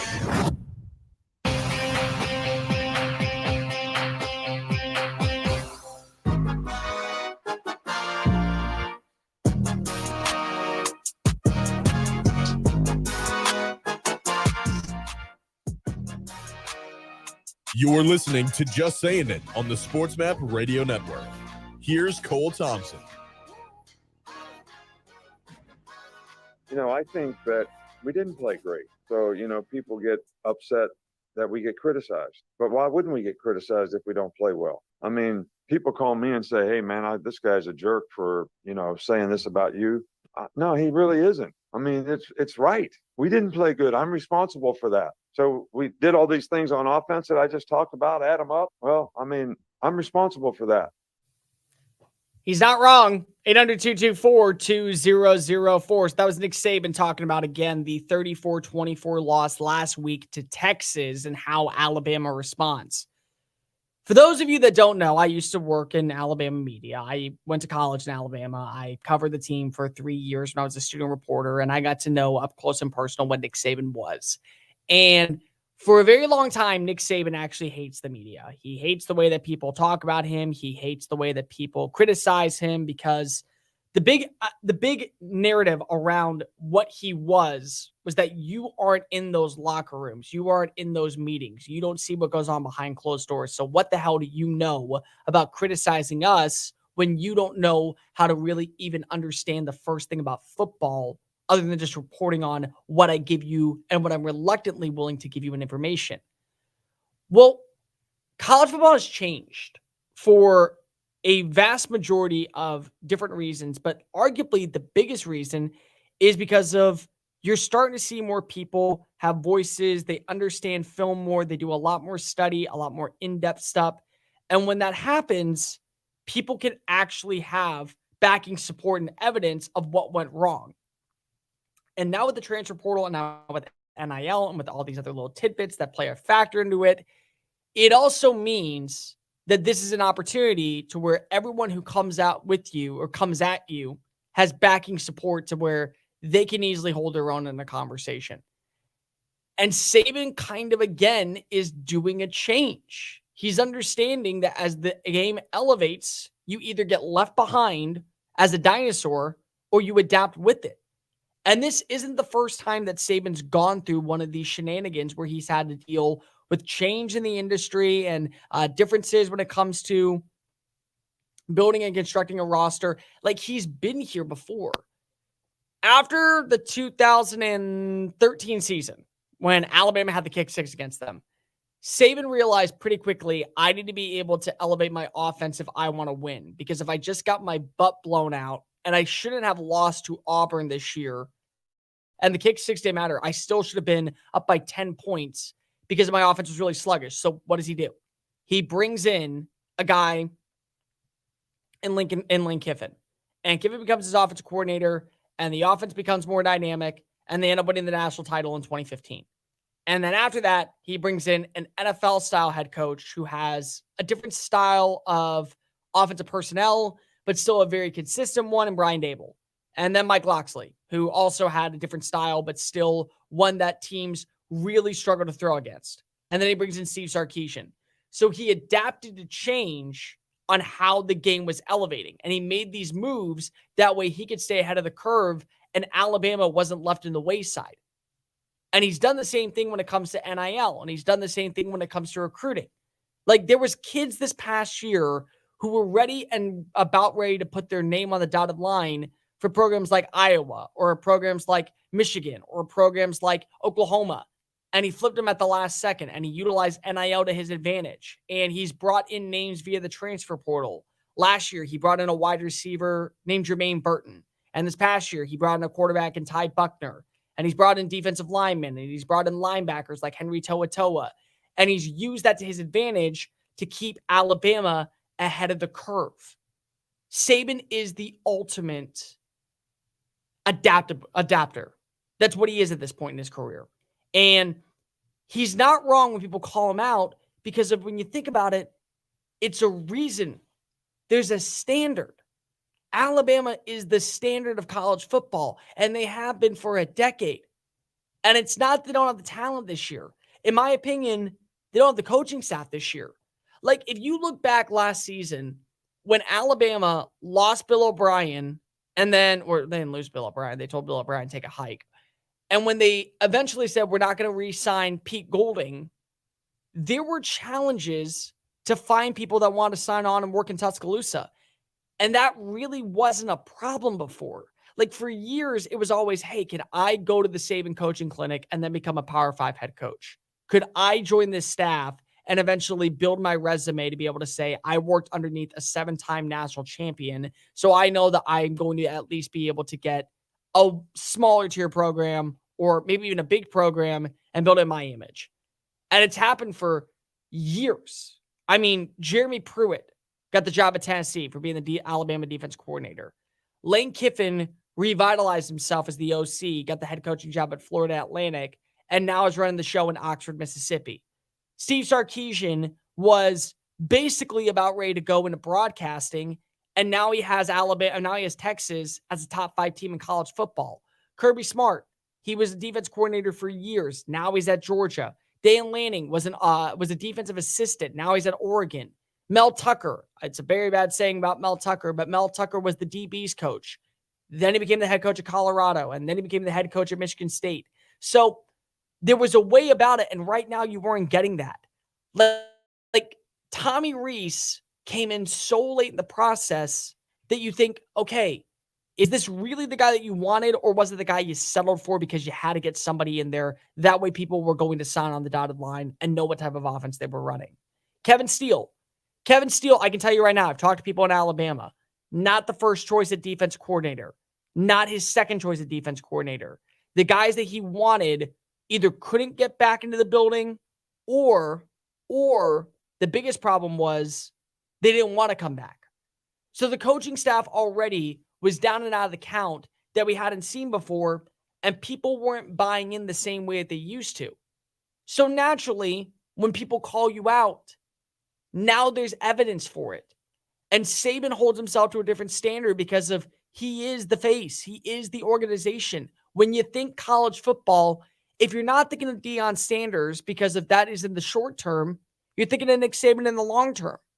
So I look at this situation, and I'm glad that he's willing to admit this. I'm glad that he's willing to say, no, we deserve to be called out. Because most coaches would say, what do you know about being on that sideline? What do you know about game planning against a team like Texas? What are you able to produce that I can't? And instead, you're seeing him say, no, we sucked. It was terrible. We shot ourselves in the foot far too many times. Our rushing attack was inept. We couldn't stop the passing game downfield. And we gave up far too many penalties that allowed Texas to commit and rebound and resurge and punch right back harder than we could punch before. It's good. I enjoy that. I understand where he comes from. And the fact that he's willing to admit it is a huge step, in my opinion, in a positive direction. Because if you're at least able to say at the end of the day, listen, we got to be better. If we hold ourselves to this standard, the only way possible that we're ever going to get back there is by listening to those on the outside. That's a big deal, in my opinion. And if Saban can do that, why can't other coaches? For years, everyone would just follow the Saban method. Well, Nick does this. Well, Nick does that. Let's implement this in our program. And if we're lucky, we'll see similar results. And you can't. I mean, I'll just tell you right now, most times it's not going to happen. Most times people are not going to be able to say, yep, we took the Alabama formula and we won a national title. Almost never it happens. I would say 0.0001% of the time, it actually comes to fruition. So I say that and I do all that because of if you're willing to see the adaptability and change the way that you want, that's a huge plus. And so for Saban to be willing and open to have these kind of conversations, that to me shows where the game is headed. And that's a huge feather in the cap for him. Alabama's going to be fine. I don't think Alabama was going to be a playoff team this year no matter what. And it wasn't just because of I didn't believe in the coaching staff. And it wasn't because I didn't believe in the quarterback. It was because of every other team that they play. I thought this year actually could stand a chance. Like they're facing off against Ole Miss in a week. I don't think Ole Miss wins the game. What I do think is that Lane Kiffin puts it all on the line and it does go down to the wire. Texas A&M plays down to its competition except for the last 2 years where it's played up to Alabama standard. LSU, same thing. Tennessee, same thing. They may not win those games, or they may not win in obliteration fashion, but I think that they'll still win at least several of them. So for Saban to be willing to go and say, you know what, criticize us, do that. That's motivation for his players. That's motivation for his coaching staff. And that's motivation for him to be better. And if he is willing to be better, then guess what? The program ends up benefiting from it. I absolutely stand behind it. It's a good move. It's a great way to be able to have these conversations. And you know what? Credit to him for at least admitting that he was at fault in this past week. Do you want to learn the secret to becoming a published author in a few easy steps? Here's all it takes with help from Dorrance Publishing. For over 100 years, we've assisted individuals like you to fulfill their dreams of becoming a published author. When you call right now, you'll be assigned your own personal consultant who will help you through the entire book publishing and design process. Then your book goes into production. It gets promoted, distributed, and finally made available where books are sold. If you've got a book idea, call Dorrance Publishing right now for a free consultation. We'll help get your great idea out of your head, on paper, printed, and sold. It's a free, easy call. We're trusted by thousands of book authors just like you. So don't wait another day. Call now. 800-847-1362. That's 800-847-1362. 800-487-1362. First Name Sports with Greg Frank. Dave Kreckman from Altitude Sports Radio. Well, I guess let's end with this. Was sitting courtside last night the closest Russell Wilson will get to a championship in Denver? You know the answer to that question before you even asked it. Get out of here. Well, hey, listen, we had to do something to rain on your parade. I did know the answer to that question, but anytime we can make fun of Russell Wilson, we do it. First Name Sports, weekday afternoons from 2 to 4 Eastern.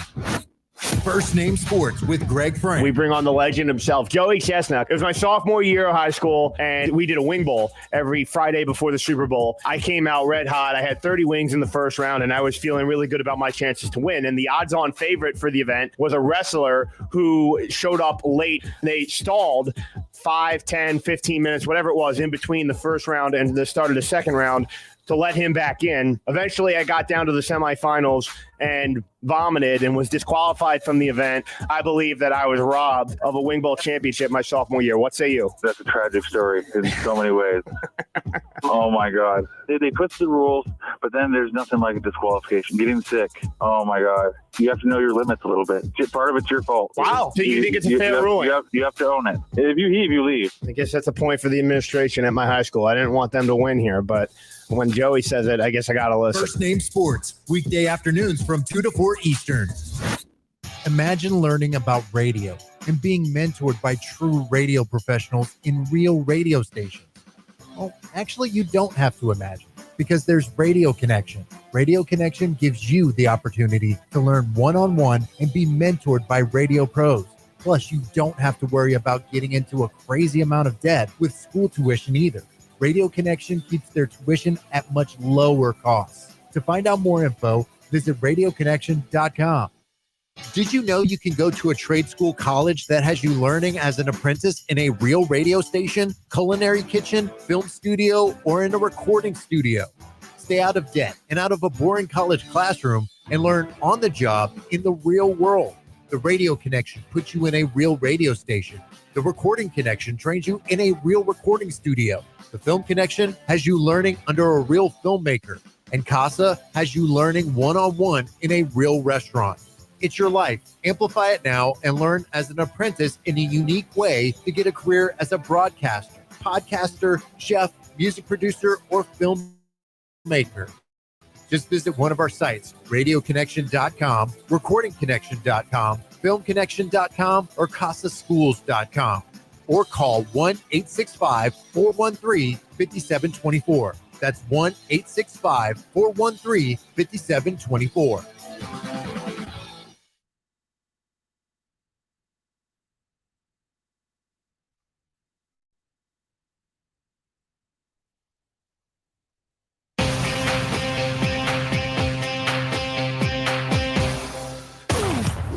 Welcome to Just Saying It on the Sports Map Radio Network. You know what I'm saying? I think you do. Here's Cole Thompson.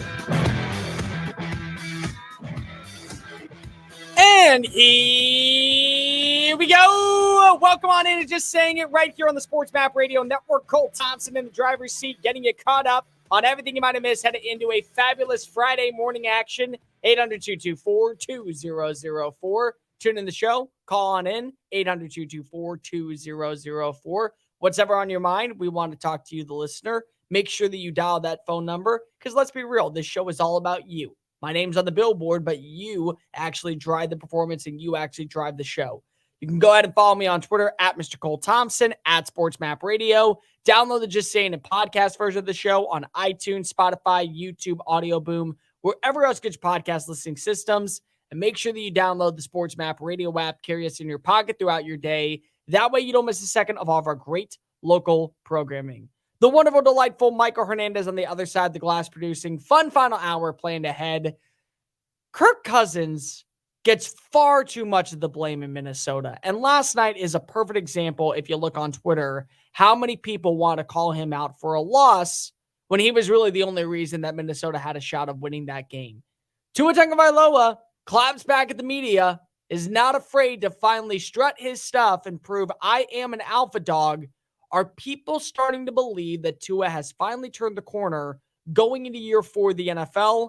And Mel Tucker is going to be out of a job very soon in East Lansing, Michigan. Who are some names that probably should be on the short list to replace him and be the face of Spartan football? But each and every day at this time, we go around the NFL, breaking down some of the biggest storylines you might have missed, and we do so in 2 minutes or less. Hence the reason we call this segment the 2-minute warning. Oh, Michael! Start that clock.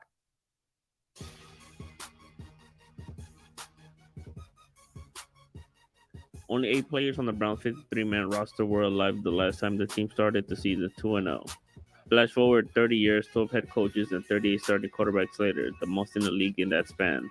The Browns will try to once again begin the season 2-0 in Pittsburgh against the Steelers on Monday night. Browns tight end David Njoku knows how much a win on Monday would mean for the city of Cleveland. A win on Monday will also mark the first for second-year Browns quarterback Deshaun Watson over the Steelers. Watson is 0-2 against Pittsburgh in his career. Monday's game will be Watson's first in primetime since the 2020 season. Watson set out the 2021 campaign and was suspended 11 games last year due to allegations of sexual misconduct. His 6-3 record in primetime is the best of any quarterback who made at least 5 primetime starts since 2017. Yeah, it's definitely a big game. It's definitely a division rival, and we understand what we're going into. I think back to last year when we lost to the Jets, and then we played them the next week at home, night game. We ended up winning, so I'm sure that's the same mindset. We understand that. We understand it's going to be a hostile environment, so we're preparing every day to go up there and be ready for them.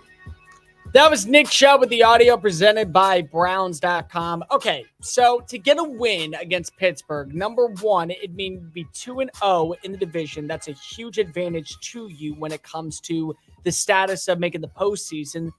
But it also would culminate to, once again, you were right to make the moves of the offseason. It justifies a lot of the things that you were hoping for when you added in an Elijah Moore, when you added in an Ober Okoronkwo, when you added in a Juan Thornhill.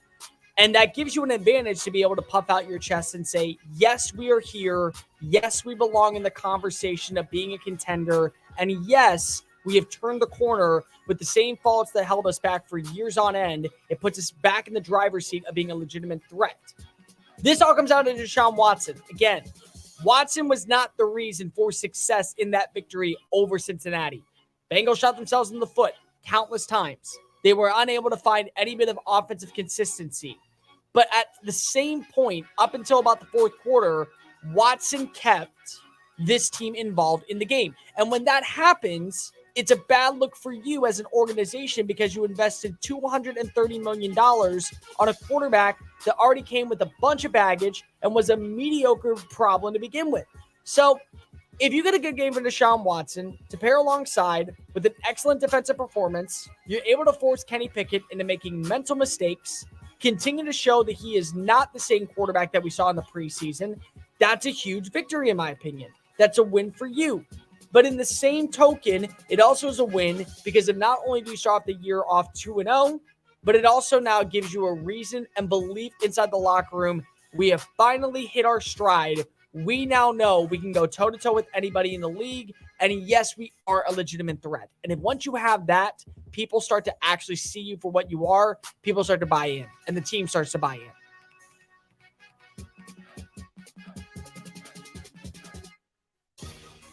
The Jets have had 2 days to pick up the pieces from the loss of Aaron Rodgers to an Achilles tear. It's Zach Wilson's team now. There's no time to rehash what happened last year or in the offseason or even during Rodgers' 4 snaps on Monday night. It's all about producing. Wilson's time with the Jets evolved from the chosen future of the franchise to a background figure resigned to existing in the long shadow cast by Rodgers. In 22 starts over the 2 seasons, the former number 2 pick went 8-14, completing 55.2% of his passes for 15 touchdowns and 18 interceptions. But as Wilson quickly learned during Monday night's 22-16 comeback win, his time will come again. Jets offensive coordinator Nathaniel Hackett wasn't around for Wilson's first 2 NFL seasons. He headed to New York under the belief he'd be coaching Rodgers throughout the 2023 campaign. But as he spent the last 6 months on New York staff, he's gotten to know Wilson quite well. I don't think I need to think of it like that. I think how I can go out there and play football will earn that trust back from those guys. And, I would say I have a very good relationship with everybody in this locker room. We joke around, we eat lunch together, we go out for O-line QB dinners. And so, I would always feel like the guys in this locker room have my back just like I got their back no matter what. Okay, maybe you don't have to prove it to the guys in the locker room, but you have to prove it to the fans. Like, that's the main point here. The reason why they brought in Aaron Rodgers, despite you being the former number 2 overall pick, was because you sucked. You were awful. You were the reason why this team was held back last year. And remember, you didn't grow up after that game where you lost obliteratedly. I think it was to Buffalo. You said, oh, no, it wasn't my fault. No, I wasn't the problem. No, everyone else was the problem around me. And Robert Saleh was like, no, dude, you're done. Like, if you can't be mature enough to admit you had the bad game and you want to throw everyone else under the bus, yeah, I get it. The sport says we, not me. But you, my friend, were the only reason why we had no chance of winning that football game. Then that's the persona that people have around you. And so until you prove that you have turned the corner, that you are making the right reads, that you are able to build an exceptional rapport, that people can actually see you growing and adapting and learning how to play consistent football, there's an identity crisis with you. And that's what it is right now. There's a lot of questions when it comes to a guy in Zach Wilson not being a leader in the locker room or being a leader on the football field, but just being a sustainable quarterback. I mean, I hated him coming out of the likes of BYU. I did not think he was going to work in the NFL. And I remember telling my friends who are huge Jets fans, don't believe that Zach Wilson is your guy. In 3 years, you're going to be right back in the situation, finding your next hopeful franchise quarterback. This is not going to pan out. And so far, I've been right. Maybe I'm wrong. You're going to find out probably very soon on Sunday afternoon when he takes on Dallas. If he's the problem and it's a close game and you have no shot of winning because you can't move the ball on the ground and you can't win through the air, it just goes back to prove once again, you are the quarterback that we thought you were.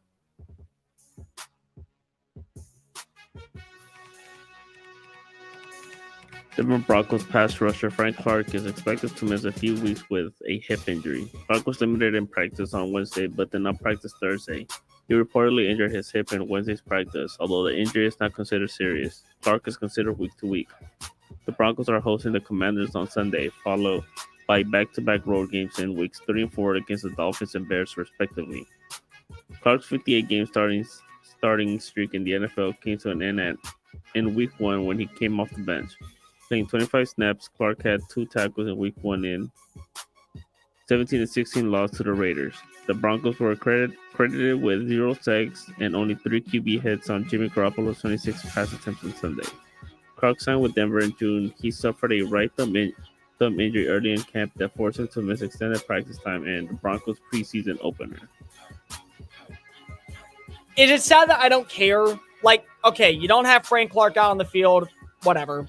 I care more about Russell Wilson. Like, that's the only thing that's on my mind for this game. Is Russ going to be able to cook? Is he going to be able to produce against a Washington team that you have questions with the offense?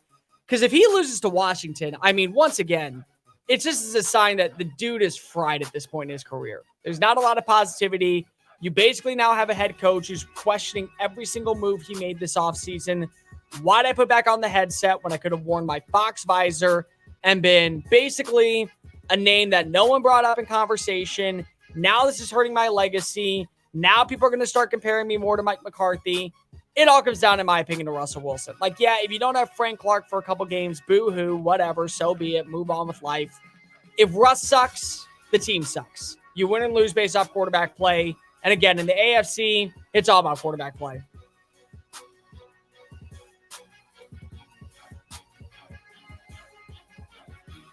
Cameron Hayward's Week 1 injury is going to cost him roughly half of the 2023 season. Hayward is having surgery to repair his groin on Thursday in Pittsburgh. The Steelers' defensive lineman is expected to miss approximately 8 weeks, but is expected to be able to return around the midpoint of the regular season.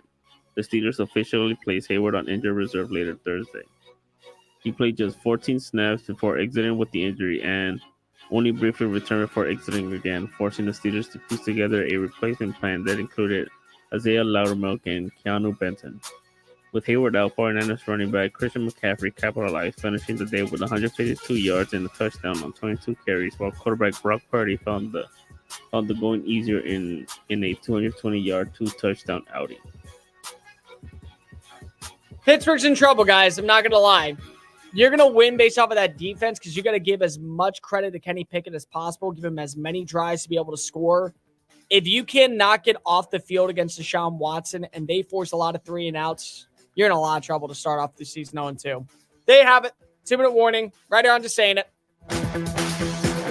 Learn how thousands of smart homeowners are investing about $1 to avoid expensive home repair bills. John, a former non-customer, said, "My air conditioner broke and I had to spend $1,900 to fix it." Jeff, a customer, wrote, "My air conditioner broke and I got a new one at no out-of-pocket cost." Mary, a former non-customer, wrote, "My heating system stopped running. I had to spend $3,000 to get a new one." Lisa, a customer, wrote, "My heater stopped working. I got it fixed at no out-of-pocket cost." For about $1 a day, you can have all the major appliances and systems in your home guaranteed fixed or replaced with HSC's home warranty coverage. Call now, and the first month is free. If the lines are busy, please call back. 800-814-5615. 800-814-5615. That's 800-814-5615. 800-814-5615. The diehards. What's the deal with the beware of moose signs every 5 miles? I didn't see a moose. The moose moved out long ago. They're like, this place is freezing cold. I don't like it. There's no moose in Maine. It's a hyperbole. It's an exaggeration. There's no moose. When I saw those bumper stickers, I thought it was a joke. Like, beware of moose. Like, imagine that. Imagine if you saw an animal living outside in this Arctic tundra. I thought it should be like, beware of penguins. The Diehards, weeknights from 8 to 10 Eastern on the Sports Map Radio Network.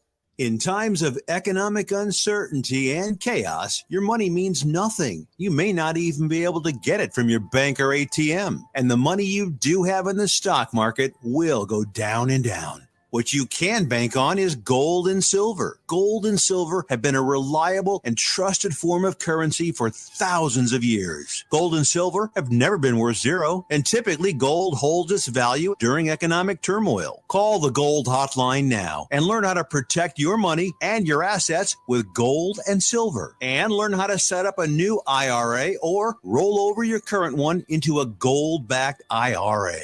Protect your money from the next market crash with gold and silver. Call now for your free gold guide. 800-281-4224. 800-281-4224. 800-281-4224. That's 800-281-4224. VSiN's NFL Betting Guide is now available with in-depth betting previews and analysis. There's also team breakdowns, trends, and line estimates for every single game this season. Download your free NFL betting guide now at sportsmapradio.com. That's sportsmapradio.com. Bet smarter this fall with a free betting guide from VSiN at sportsmapradio.com. That's sportsmapradio.com. sportsmapradio.com.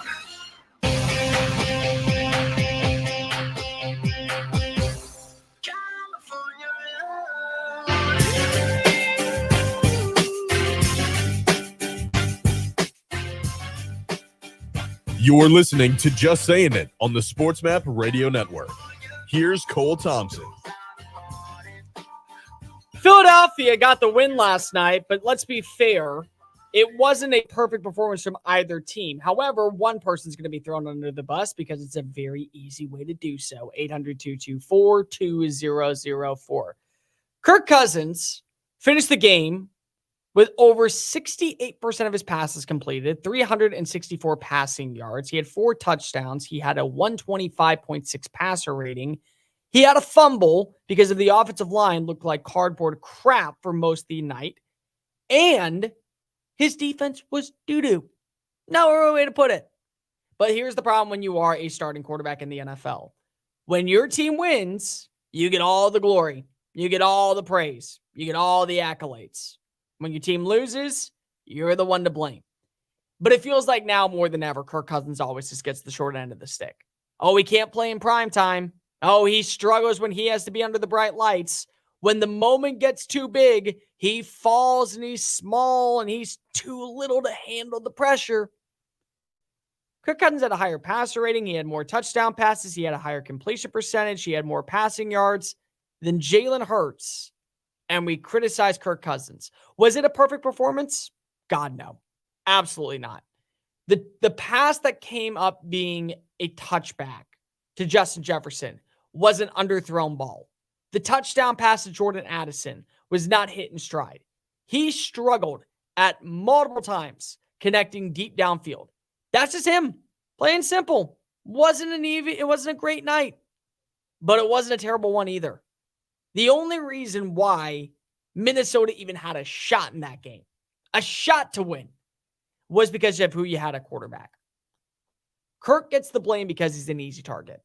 He's a dorky dad who looks like he came out of a fall catalog from one of those mom and pop magazines. He's a dude that people can go ahead and throw under because he's just got a nice little demeanor to him. He doesn't seem like a confrontational person. He doesn't have an attitude. He never comes and he acts a certain way. So when you hear all that, it's easy to go ahead and just throw him to the wayside. But Kirk Cousins has been one of the only reasons why for the last few years, Minnesota has had any bit of success. Their defense last year struggled so badly that they had to go 11-0 in one possession matchups. Why? Because the offense was clicking. Because the offense was able to put up points. And the offense was able to find itself hitting its stride at the right time. Last night, defense allowed 175 rushing yards to DeAndre Swift in his first game back in the city of Philadelphia. He had a big touchdown run. They gave up 2 red zone touchdown rushes to Jalen Hurts. Blown play in coverage that allowed Devonta Smith to waltz on into the end zone for his second touchdown of the season. But yeah, blame Kirk for that one. Blame Kirk for not being able to get the stop. Blame Cousins for being the guy that can't find a way to get off.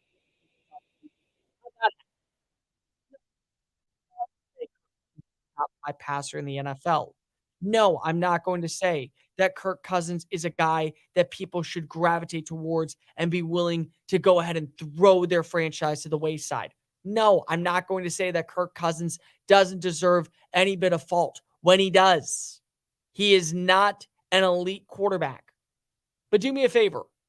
If your team is not Kansas City, Los Angeles Chargers, Philadelphia, I'll throw in Buffalo because I still believe in Josh Allen, Cincinnati, Baltimore, Jacksonville.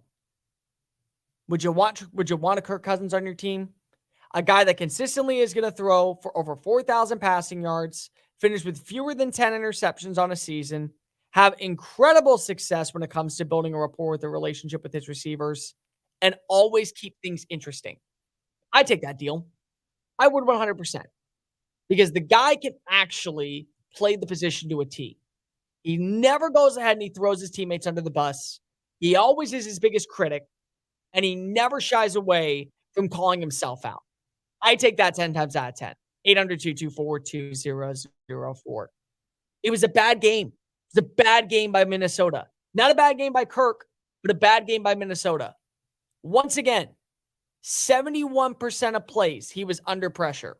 Offensive line looks like crap. They can't run the football. Last night, 9 total carries between Alexander Madison and Ty Chandler, 3.1 yards per play. Maybe if you had a running back that was a Pro Bowler and was consistently putting up 1,000 yards, you wouldn't have to throw it 44 times in a game. I wonder if you had that guy. Oh, wait, you did, and you let him go in free agency.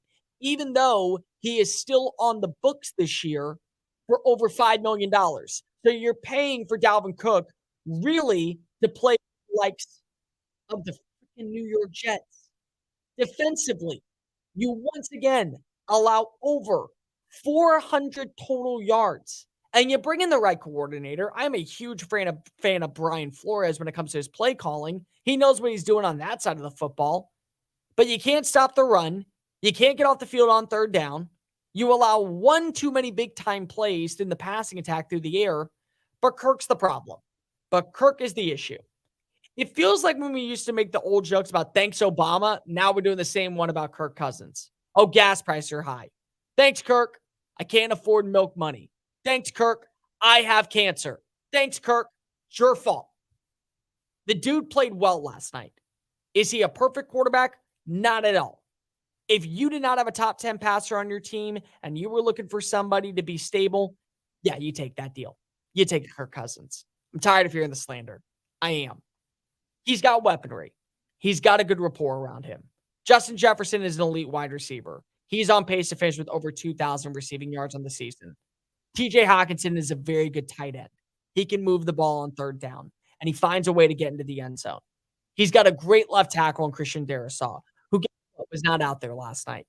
He has an emerging number 2 wide receiver in Jordan Addison. So far through 2 games, he has been a constant staple in the passing attack. And you can go ahead and say, oh, yeah, well, Kirk on third down, he didn't connect with Justin Jefferson. The ball was behind him. You're right. It was. But for every single throw that was a bad or errant pass, you could say on the same justification, well, on that drop ball, that should have been a catch. 5 drop passes last night. 1 from TJ Hawkinson, I believe 1 from Justin Jefferson, and 3 from KJ Osborne. So the stat line actually should have been a lot higher. Instead of it being 31 of 44, it should have been closer to 35 of 44 or 36 of 44. In 2 games this season, Kirk Cousins has completed nearly 74% of his throws, averaged 9 yards per play, 6 touchdowns, 1 interception, and unfortunately 2 fumbles. He has a passer rating of 114 and a 68.2 QBR rating. Now, QBR, it's a joke. I don't play into that. No, it's a dumb stat. But you would take that deal 10 times out of 10. And once again, you were down, and people say, oh, well, you know what? He just boosted his numbers because it was in garbage time. You do realize that they only were up by 6 points going into the final quarter. The final drive. Yeah, it was garbage points in terms of, yeah, Philadelphia thought that the game was over, but you still had to realize that at any given moment, a coughed up ball, guess what? Ball goes back to Kirk. He potentially has a chance to be successful. There's been a ton of quarterbacks in the NFL that have benefited from having great supporting cast. Phillip Rivers, when he was in Los Angeles, when it was San Diego, at one point had an elite receiver in Vincent Jackson, a stout offensive line, and an exceptional run game with LaDainian Tomlinson. Matt Ryan's MVP season. One of the best rushing attacks in the NFL with Devonta Freeman, a legitimate superstar wide receiver in Julio Jones, quality number 2 receiver in Mohamed Sanu, number 1 defense in the NFL that year. Vic Beasley led the league in sacks. Dan Quinn was looking like he was dialing up performances like he was with the Legion of Boom. And the team was basically impossible to beat. Aaron Rodgers. Aaron Rodgers is a much better quarterback than Kirk Cousins. I'm not going to go down that pathway. We know that. You know that. I don't need to go into detail. But he's had good receivers. He's had a great run game. He's had stellar defenses before. He's also had really stout offensive lines. It's helped him out. You cannot blame Kirk Cousins for one of those sacks. You cannot blame Kirk Cousins entirely for the strip sack. Look at the way that Brandon Graham threw a player out of midair. He threw a 310-pound offensive tackle and made it look easy.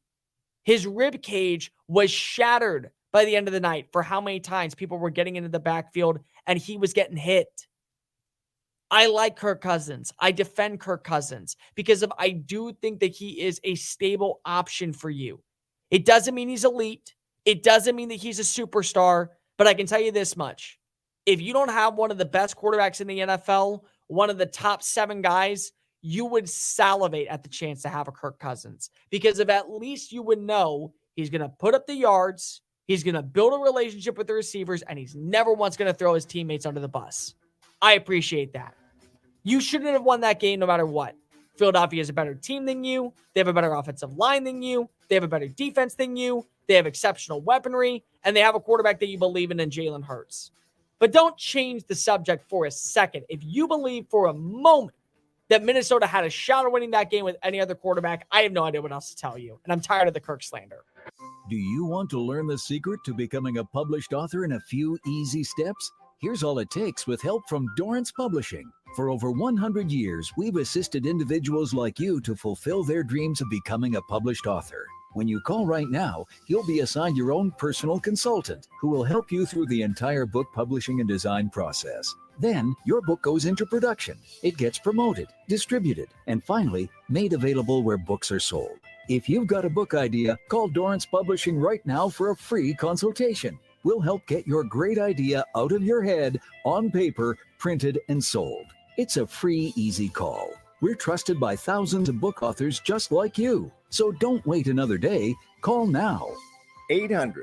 800-847-1362. That's 800-847-1362. 800-487-1362. Wake up call! USA Today coaches preseason poll was released yesterday. Georgia's number 1, Michigan, Alabama, Ohio State, and LSU round out the top 5. Now, this is my yearly explanation as to why this matters for those of you who are new. This is all marketing.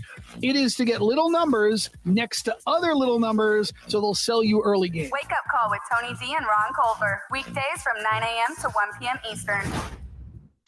Wake up call! So this is what I've been hearing about this Ron Culver toy that your son has. Yes, it's a dump truck. You push a couple of buttons, and it goes from noises to actual songs. And I swear to goodness, it's an uncanny sound of Ron. It's like Ron Culver's the voiceover guy. Backing up. Oh, yes. Oh, my God. Hold on. Get to work. Do your best. When you have a job to do, do your best. When you have a job to do the best that you can do. When you have a job to do your best. That is unbelievable. Come on, Tell me, Ron. I'm doing the Vince McMahon walk right now. Very Tell me much that's so. not Ron Culver. Come on, Ron. You're lying through your teeth. There's no way. Someone has taken my voice. That sounds exactly like him. Wake up call with Tony D and Ron Culver. Weekdays from 9 a.m. to 1 p.m. Eastern. First Name Sports with Greg Frank. Victor Wembanyama says that the NBA is less physical than European basketball. You played 2 summer league games. Victor Wembanyama is kind of calling everybody in the NBA soft. There was already going to be a target on this guy's back. Now I'm sure the first time the Spurs play the Warriors, Draymond's going to remind him, you're in the NBA, brother, and we're not all pansies. First Name Sports, weekday afternoons from 2 to 4 Eastern. First Name Sports with Greg Frank. I think it's a really cool moment in any sport when the future generation meet the present. Carlos Alcaraz is now 2-1 in 3 matches against Novak Djokovic. At the age of 20, he's halfway to the career Grand Slam, having already won the U.S. Open and Wimbledon. And he becomes the first player to beat Novak Djokovic on Wimbledon center court in 10 years, which means he was 10. Gosh, that was awesome. When we got the final set, I compared it to Brady and Mahomes. Obviously, Brady won the Super Bowl when they were matched up against each other.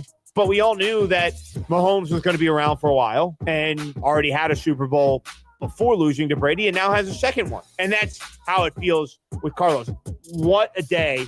What a great way to promote tennis on the most hallowed grounds of the sport. Carlos Alcaraz has very much arrived. First Name Sports, weekday afternoons from 2 to 4 Eastern.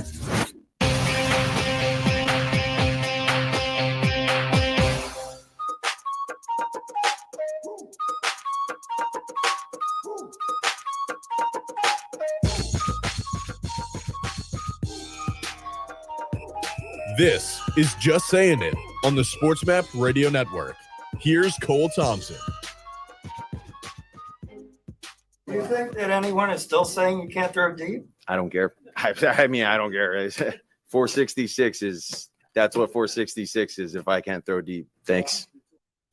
That's what you'd love to hear from Tua Tagovailoa, 800-224-2004. So Tua, again, is the talk of the town in the NFL because if he had one of the most dominant performances of all time. Literally, look at the stat line. In the history of the NFL, in a passing game, in week 1, he joins an elite class of people led by Dan Marino and Tom Brady. 466 passing yards, not to mention he also has that relationship with Tyreek Hill. Through 3 touchdown passes, he completed roughly about 71% of his throws. He also averaged 10.3 yards per throw and finished with 110 passer rating. I'd call that a pretty good day at the office. Here's where we sit with Tua right now. Everyone is going to have their opinion because there's reasons for optimism and reasons for disbelief, mainly due to the fact of his longevity of injury concerns. But there's no denying that at this point, it's hard not to buy into Tua if you are a teammate on the Miami Dolphins. And that's a big reason why I look at this year being one of those breakout seasons to where everything, as long as they stay healthy, comes together. For starters, just the way that he holds himself in the locker room, that's a clapback. Now, it's the most politeful clapback I've ever heard and the most lackadaisical mic drop in the history of the sport, but still, it's a clapback.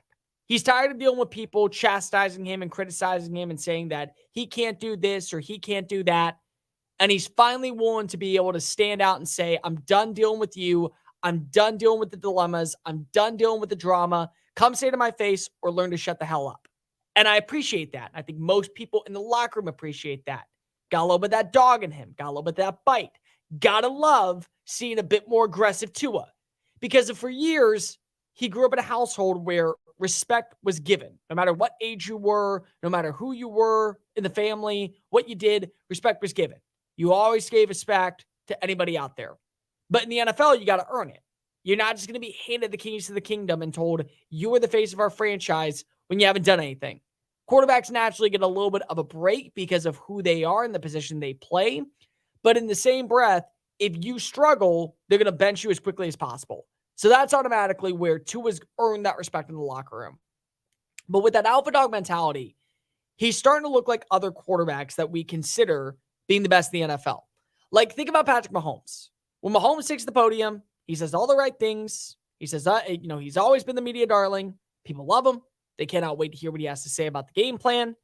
But behind closed doors, I guarantee you, he's got that alpha bite when he's like, oh, I can't do this. Shut up and watch me prove you wrong. Let me show you why I am the GOAT in the NFL and no one can hold a candle next to my name. Joe Burrow. Joe Burrow is cool, calm, collective in every single media outing. He does not let the pressure get to him. He always acts like he is Joe Shiesty. He seems to be just honestly one of the more down-to-earth people. But more specifically, when he gets on the football field, he is not afraid to talk back. He is not afraid to throw a touchdown pass, look you dead in the eye and go, come on, what you going to do about it? And Tua is starting to have that bite to him. And once you have that, you have belief inside the locker room. And the belief inside the locker room will transpire into wins. And it does help that you have a great rapport with the receiving core, from Jalen Waddle at your time at Alabama to Tyreek Hill, who's been basically a cheat code since coming over to South Beach. The offensive line, you've kind of understood your surroundings and no longer are holding onto the football for 5 seconds as you're about ready to get smacked.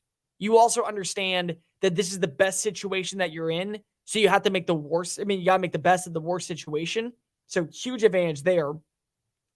But the other thing that's also really important is that he's not allowing anybody to hold him back. He's basically saying, I'm taking control of the situation. I'm not afraid to deliver. I know who I am. Let me go ahead and prove you otherwise. So you got to love that from him. You also have to remember that last season, the only reason why the Miami Dolphins did not have a great push down the stretch was because Tua wasn't out there. Go back and look at his stat line. Look at his numbers. Look at what he did. He led at the NFL in passer rating and completion percentage. he had an exceptional rapport with his receivers behind a terrible offensive line. Not only that, the defense wasn't giving him any bit of help whatsoever. And yet they still had the best record in the NFL at 8-3 heading into December. If the year were to end, say December 1st versus January 8th, the playoffs would have gone through Miami. Tua would have been fully healthy. The team would have looked probably exceptional when it came to the passing attack. And maybe Miami would have won multiple playoff games. And maybe the Dolphins would have ended up being a team that we would have seen in the Super Bowl. And right now, the way this team looks, especially with the revamped defense, especially with the same receivers back in the saddle, and another year in the system underneath Mike McDaniel, who is kind of a psychologist in a sense. He understands players and he understands what works and what doesn't.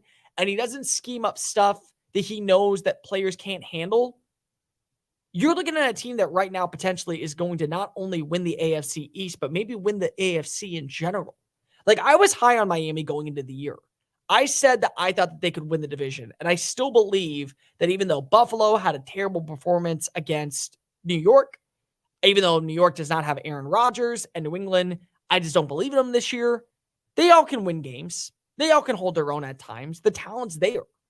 But right now, based off the performance of what you saw against Los Angeles in week 1, and if they dial up the same type of mentality this weekend against New England, who's going to beat them?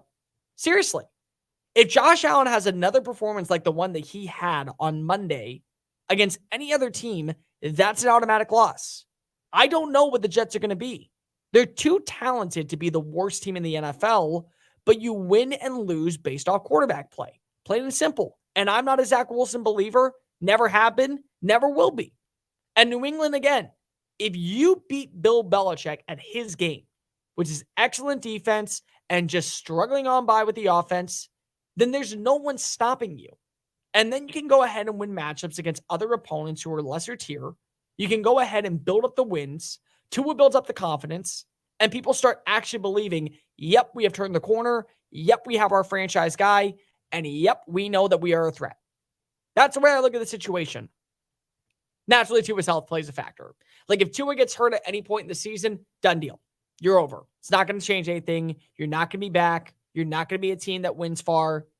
But if you can stay healthy, and right now, the way that he was taking hits in Sunday's game and the way that he was able to get back up, where in years past, you would just see him lay dormant on the ground and hold your breath that he was still breathing and that he was going to be able to walk out of that stadium. If he gets to do that, then there's no reason he can't stay healthy. There's no reason to believe that this Miami team is not a legitimate threat. Right now, they look like they're the best version in the AFC East. No one seems to be able to hold their own against them. There's flaws with every other roster right now in the division. I could see them getting to 13 wins. I could see Tua continuing to deliver. And once you also get now a Jalen Waddle active in the passing game, who's going to stop you? Because you're not going to be able to blanket a Tyreek Hill. And it's very hard to connect it with a guy like Jalen Waddle on third down. So I believe in Miami. I believe that Tua finally having that confidence, which is massive for him, having the ability to buy in and say, I'm done listening to the drama on the outside. I don't care what you think about me. Watch me deliver like you watch Justin Herbert deliver, like you watch Trevor Lawrence deliver, or like you watch Joe Burrow deliver, while you watch Patrick Mahomes deliver. I'm putting myself in that category. Go ahead and mess around and find out. 800-224-2004. There's a fun game this weekend that I'm actually really intrigued with. I am very much going to be paying attention to what we see with the likes of the Atlanta Falcons versus the Green Bay Packers. Because again, these are two teams that I truly think are going to be fighting for a playoff spot. I was a lot higher on Jordan Love than most people. Like, if you listen to the show throughout the entire offseason, I said, don't buy into the notion that Jordan Love can't play football. There's no reason to believe after one bad practice, the dude can't be a good quarterback. And I also said that I think that Atlanta getting a player like Bijan Robinson is going to do wonders for the offense of what you want to see underneath Arthur Smith. And both teams won. One team, in my opinion, had a much more dominant performance. But if that carries over this week from Green Bay, What that shows is that not only do you have the right guy leading the charge at quarterback, and you were right to move off Aaron Rodgers, but there's only room for growth. Like, that's the thing that people are always going to turn to. Oh, no, we had one great game against a lackluster Bears team. Cool. Guess what else you had? You also had a really good performance against the Atlanta Falcons defense that improved in the offseason, and an offense that means wonders. And kind of the same thing goes for Atlanta. Oh, well, we played against a Carolina team that didn't have any bit of continuity, any bit of a good rapport. We sucked at times when it came to the passing attack, and we just got by with the win. If you get a win over Green Bay, changes the entire identity. This actually might be my favorite matchup of the week, outside of maybe what you're going to see with Miami and New England. In times of economic uncertainty and chaos, your money means nothing. You may not even be able to get it from your bank or ATM. And the money you do have in the stock market will go down and down. What you can bank on is gold and silver. Gold and silver have been a reliable and trusted form of currency for thousands of years. Gold and silver have never been worth zero, and typically gold holds its value during economic turmoil. Call the Gold Hotline now and learn how to protect your money and your assets with gold and silver. And learn how to set up a new IRA or roll over your current one into a gold-backed IRA. Protect your money from the next market crash with gold and silver. Call now for your free gold guide. 800-281-4224. 800-281-4224. 800-281-4224. That's 800-281-4224. VSiN's college football betting guide is now available. VSiN experts pick season win totals for every FBS team. There's also team breakdowns, trends, and line estimates for every single game this season. The full guide is only available for VSiN Pro subscribers, but you can download a free special edition of the guide right now at sportsmapradio.com. That's sportsmapradio.com. sportsmapradio.com. Just saying it with Cole Thompson. Is it possible that Bill Belichick truly is on the hot seat this year? And it's not that I think that right now we can say absolutely no questions asked. He loses, he struggles, the team ends up faltering and falling apart. They're immediately going to fire him. But here's the thing that I will say. I want you to go ahead and say your coach was fired on the spot right here and right now, and you had an opportunity to bring in a head coach. Would you pick Bill Belichick? I would guess about 95% of people would say, I do not want Bill Belichick. Bill Belichick has made countless errors on end to where right now he is a liability if you add him to your team. It's not that I think that Bill Belichick right now is facing pressure to win this year. It's about the value of what he brings to the team and what he brings internally to a locker room. Just saying it. Weekdays from 3 a.m. to 7 a.m. The Diehards. And then all of a sudden, a sweeper pitch comes in. She goes, what's a sweeper? And I looked at her and I went, I don't know. Hey, Siri, what's a sweeper pitch? What is going on? Like, I felt like I was lost. And I'm like, I cover sports. I know this. And again, I'm a knucklehead fan on the radio, but I'm like, what is this? And then I'm seeing slurve. And I'm going, what? Like, am I gone? The Diehards, weeknights from 8 to 10 Eastern on the Sports Map Radio Network. First Name Sports with Greg Frank. So Cardi B threw a microphone at a fan last week, and the microphone sold for nearly $100,000 on eBay. You know, I've talked about before how I'm not really into sports memorabilia collecting, because when you think about how much it costs to obtain some of the real authentic merchandise, and then what you do with it, which is essentially nothing, like it just sits in a room where you have a bunch of collectibles, and that's on sports stuff where at least you could, I could be like, oh, Michael Jordan's shoes from the game against the Jazz where in 1998 he made the shot over Byron Russell. I don't see any appeal behind a collectible microphone, much less one that's $100,000. You're talking about what you're going to do with $1.5 billion? I'll tell you what, if I had $100,000, I'm damn sure not spending it on a microphone. First Name Sports, weekday afternoons from 2 to 4 Eastern.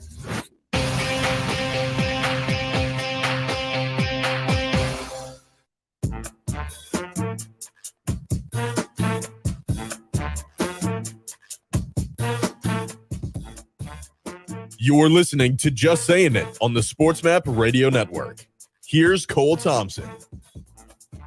Welcome back into Just Saying It right here on the Sports Map Radio Network. Cole Thompson, the driver's seat, getting you caught up on everything you might have missed. Headed into a fantastic Friday morning action, 800-224-2004. And guys, let me tell you about my friends over at Splash Sports. Splash Sports and Sports Map Radio have partnered up together this upcoming NFL season to help you win a little bit more money, because you're not playing a game based off of bets, you're playing a game based off of knowledge. You can sign up on the Just Saying It pool with the Sports Map Radio pool, and we have two different pools going on. The first one, the Survivor pool. Pick a winner every single week and advance on to the next stage. Here's the caveat. You don't get that win, unfortunately, you're out. But if you do get that win, you can't pick the same team twice. So say you take the Houston Texans this weekend over the Indianapolis Colts. Great. Best of luck to Miko Ryans. Maybe you'll figure it out this year. Who the hell knows? But you can't pick them again. But you can't pick the Colts. You can pick another team. And if you are on top of the king of the hill by the end of the day, you walk away with the most cash. Next up is our X pool. Pick the most winners. Pick the most status. You walk away with the most wins. 16 out of 16, you get first place. 15 out of 16, you get first place. If you come in second place, you get second place prize. So no harm, foul there. And if you come in third place, great story, bro. You still walk away with a little bit more money. It only costs $5 to play. It's legal in 33 states and counting. So sign on up. Go visit splashsports.com/just saying it or splashsports.com/sportsmapradio. 800-224-2004. College football is back this weekend, and I have to make a proclamation just real fast for you people. I know that week 3 is not as enticing as week 4. And mostly just like teams that want to look ahead in the schedule, want to see what's next on the docket, because next week's going to be a bloodbath of games that we are just blessed to have. Don't be one of those fans that says, oh, you know what? It's week 3. I'm going to be bored with the game. No, don't be that guy. College football is back. You screamed, you pouted, you were up in arms, you were begging for the sport to be around. You get 13 weeks of this. Enjoy it. Don't fall for the bull malarkey that is, oh, it's a bad schedule. No, it's not. Every single week, there's something to pay attention to. I promise you, there's going to be an upset win this weekend that you're going to hear about on Sunday, all throughout ESPN and every other single news outlet. Why not just go and watch it? Why not just go and see it unfold with your own two eyes? Because if it happens every single year, bad team, doesn't have any shot, ends up being the David versus Goliath matchup. So buy on in. I'm telling you, college football, you're lucky to have it for as long as you do. It's the greatest sport out there. Don't go ahead and fall for the trap of, oh, it's a sad game. Oh, it's a bad week. No, it's not. You just don't know what you're in store for. All right, Cole's calendar. Let's close out the show on the right note. Michael, it's September 15th. We're halfway through. What we got? We have 10 today. I hate this month so much. Just find a common ground, dude. Find something. Either be 10, be 5, be something. Just something, bro. First one is National Tickle Kids Cancer Day. That started off so bad. I'm not going to lie. National Tickle Kids, I was like, there better be a second part to that, man. There has to be it. So what does it mean? Gives you a chance to be part of the cure for pediatric cancer research. That's a beautiful one. I don't know if I'm going to pick it. I'm not going to try and make jokes about it. So let's move on. National Tradesman Day. Huh? Tradesman Day. What does that mean? Honors the men and women whose skills and hard work built America. So basically those who actually put food on the table back in the day. Remember back like in 1694, oh, I'll trade you my beaver pelt for wheat or for a cow or for my daughter. Like, remember those days? Nah, we don't live in that society. I will say trade has been like the biggest thing that's ever happened to the country, because without trade, we wouldn't have most of our resources, and we still do it basically every day. You want food from one country, you got to pay for it. So you trade goods and assets, and part of those goods is usually money. Money talks a lot. Michael, would you just trade me for having more money? Would you throw me away to have more money? Easily. Oh, thanks, buddy. Thank you. I wouldn't trade you for $1 million. No, yeah, you would. I trade you for $5 and a sandwich. Exactly. I trade you for $5 and a sandwich tomorrow. National Online Learning Day. Sure. Why not? I don't know anymore. I really don't. Like,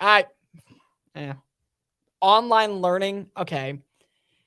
Right now it's so bad because of, I already think that teachers hate their lives because of how low they get paid and how much crap they have to deal with. And I don't even mean for the kids. I mean for like the parents. Like the adults are worse than any kid they have to deal with because the adults never actually blame the kids. They always say it's the fault of the teacher. And I as somebody who's married to a teacher and your fiance is a teacher, they deal with so much crap. So like online learning at this point, if you want to keep your kids at home, I get it. You get to be the problem. You get to be the reason why they hate school. And then you get to be the one to deal with that drama. National Cheese Toast Day. Cheese Toast Day. So grilled cheese. Well, it doesn't say grilled cheese. No, it's okay. Cheese toast is just grilled cheese, in my opinion. Like it's two pieces of toasted bread. It's just cheese. One. Yeah, but who wants a piece of cheese toast? Like, by the way, how do you even do that? Like, wouldn't the cheese melt inside the toaster? Wouldn't it just be a complete and total colossal mess? And then, like, the cheese rolls down, so when the toast would pop up, the cheese would stay in there and it would still cook. Not sure. No. I mean, like, do you broil it? Do you put it in, like, the oven and bake the thing? Like, how does that happen? It doesn't make sense. Like the way that you toast cheese is by making a grilled cheese sandwich. That's the way you do it. It doesn't say how. Is there, like, do you think that there's another way to do it? I mean, I guess this way. What do you mean? I guess this way. I can't see what you're looking at. How's it's it just a piece of toast with cheese on top? But then that's just grilled cheese. It's not. I mean, it's not grilled if they're not grilling it. Okay. Let me ask you. When you go to, say, Whataburger, you get a sandwich, you get a patty melt. What's it on? Texas? I've never had it. It's on Texas toast. It's Texas toast. It's not baked, though. It's not like you don't put it in a toaster. You just broil the son of a gun and then put it with a piece of bread on it. How is that not toasted bread with cheese? Now you got me mad about toasted cheese, Michael. National Linguine Day. That's the best type of pasta. Oh, every pasta is the same. No, it's not. No, the thin noodles are awesome. The thick noodles, they suck. They're terrible. Linguine's the best. National Neonatal Nurses Day. What? Is that the one where it's like the like those who for like pregnant women? Recognizes those who care for the most fragile patients as they take their first breaths. Yeah, so it's the one to where it's like, so it's premature babies. Okay. I mean, so as somebody who has a friend who recently had a premature baby, yeah, those nurses work hard. And they have to deal with a lot more drama than anyone else, only because of, think about it for a second. Not only are you trying to save a kid's life, you're trying to keep mom and dad calm, and you're trying to make sure that they're nice and secure. Oh, your baby's doing well. Can I go see it? No. Can I touch it? No. Can I hold it? No. You got to just hold off. Like, that's a hard-ass job. I would not want to be in that situation ever. National Creme de Menthe Day. Huh? Creme de what? Creme de Menthe Day. What does that mean? Recognizes the creamy peppermint flavored liqueur. Yeah, no, absolutely not. Definitely. No way. Mainly because of I hate cream. I hate peppermint. Liqueur. No. Liqueur sucks. Green Peace Day. What is that? Recognizes peaceful protests to air quality, fossil fuels, and stuff like that. Am I gonna have to glue my feet to inside of a tennis stadium for a Green Peace Day? Probably. Am I gonna have to throw a piece of am I gonna have to throw canned soup on the Mona Lisa and then glue my hand to the wall and say, this is a sign of social justice. This is why we need to go ahead and have cleaner cars, by literally doing no damage whatsoever to the painting and just looking like an idiot. National Felt Hat Day. No. And I guarantee that there's a guy out there that is going to buy me a felt hat very soon. And National Double Cheeseburger Day. There we go. That's the winner. National Double Cheeseburger Day. Guys, it's good. It's meat, cheese. Not only that, you can get it toasted if you want to. Not toasted cheese, but you can get it toasted. Pickles, lettuce, tomato. Get a good burger in your system on a Friday. That's a way to close out your week and start off your weekend. And that does it for me here on Just Saying It. Thank you so much to producer Michael for being a part of the show. Thank you for joining on in. I will be back tomorrow to break down everything. Actually, I won't be back tomorrow. I'll be back on Monday to break down everything we saw from this past weekend in the NFL and college football. It's Cole Thomspon for Just Saying It. Bye. Attention Medicare recipients and anyone turning 65. Medicare has approved new benefits not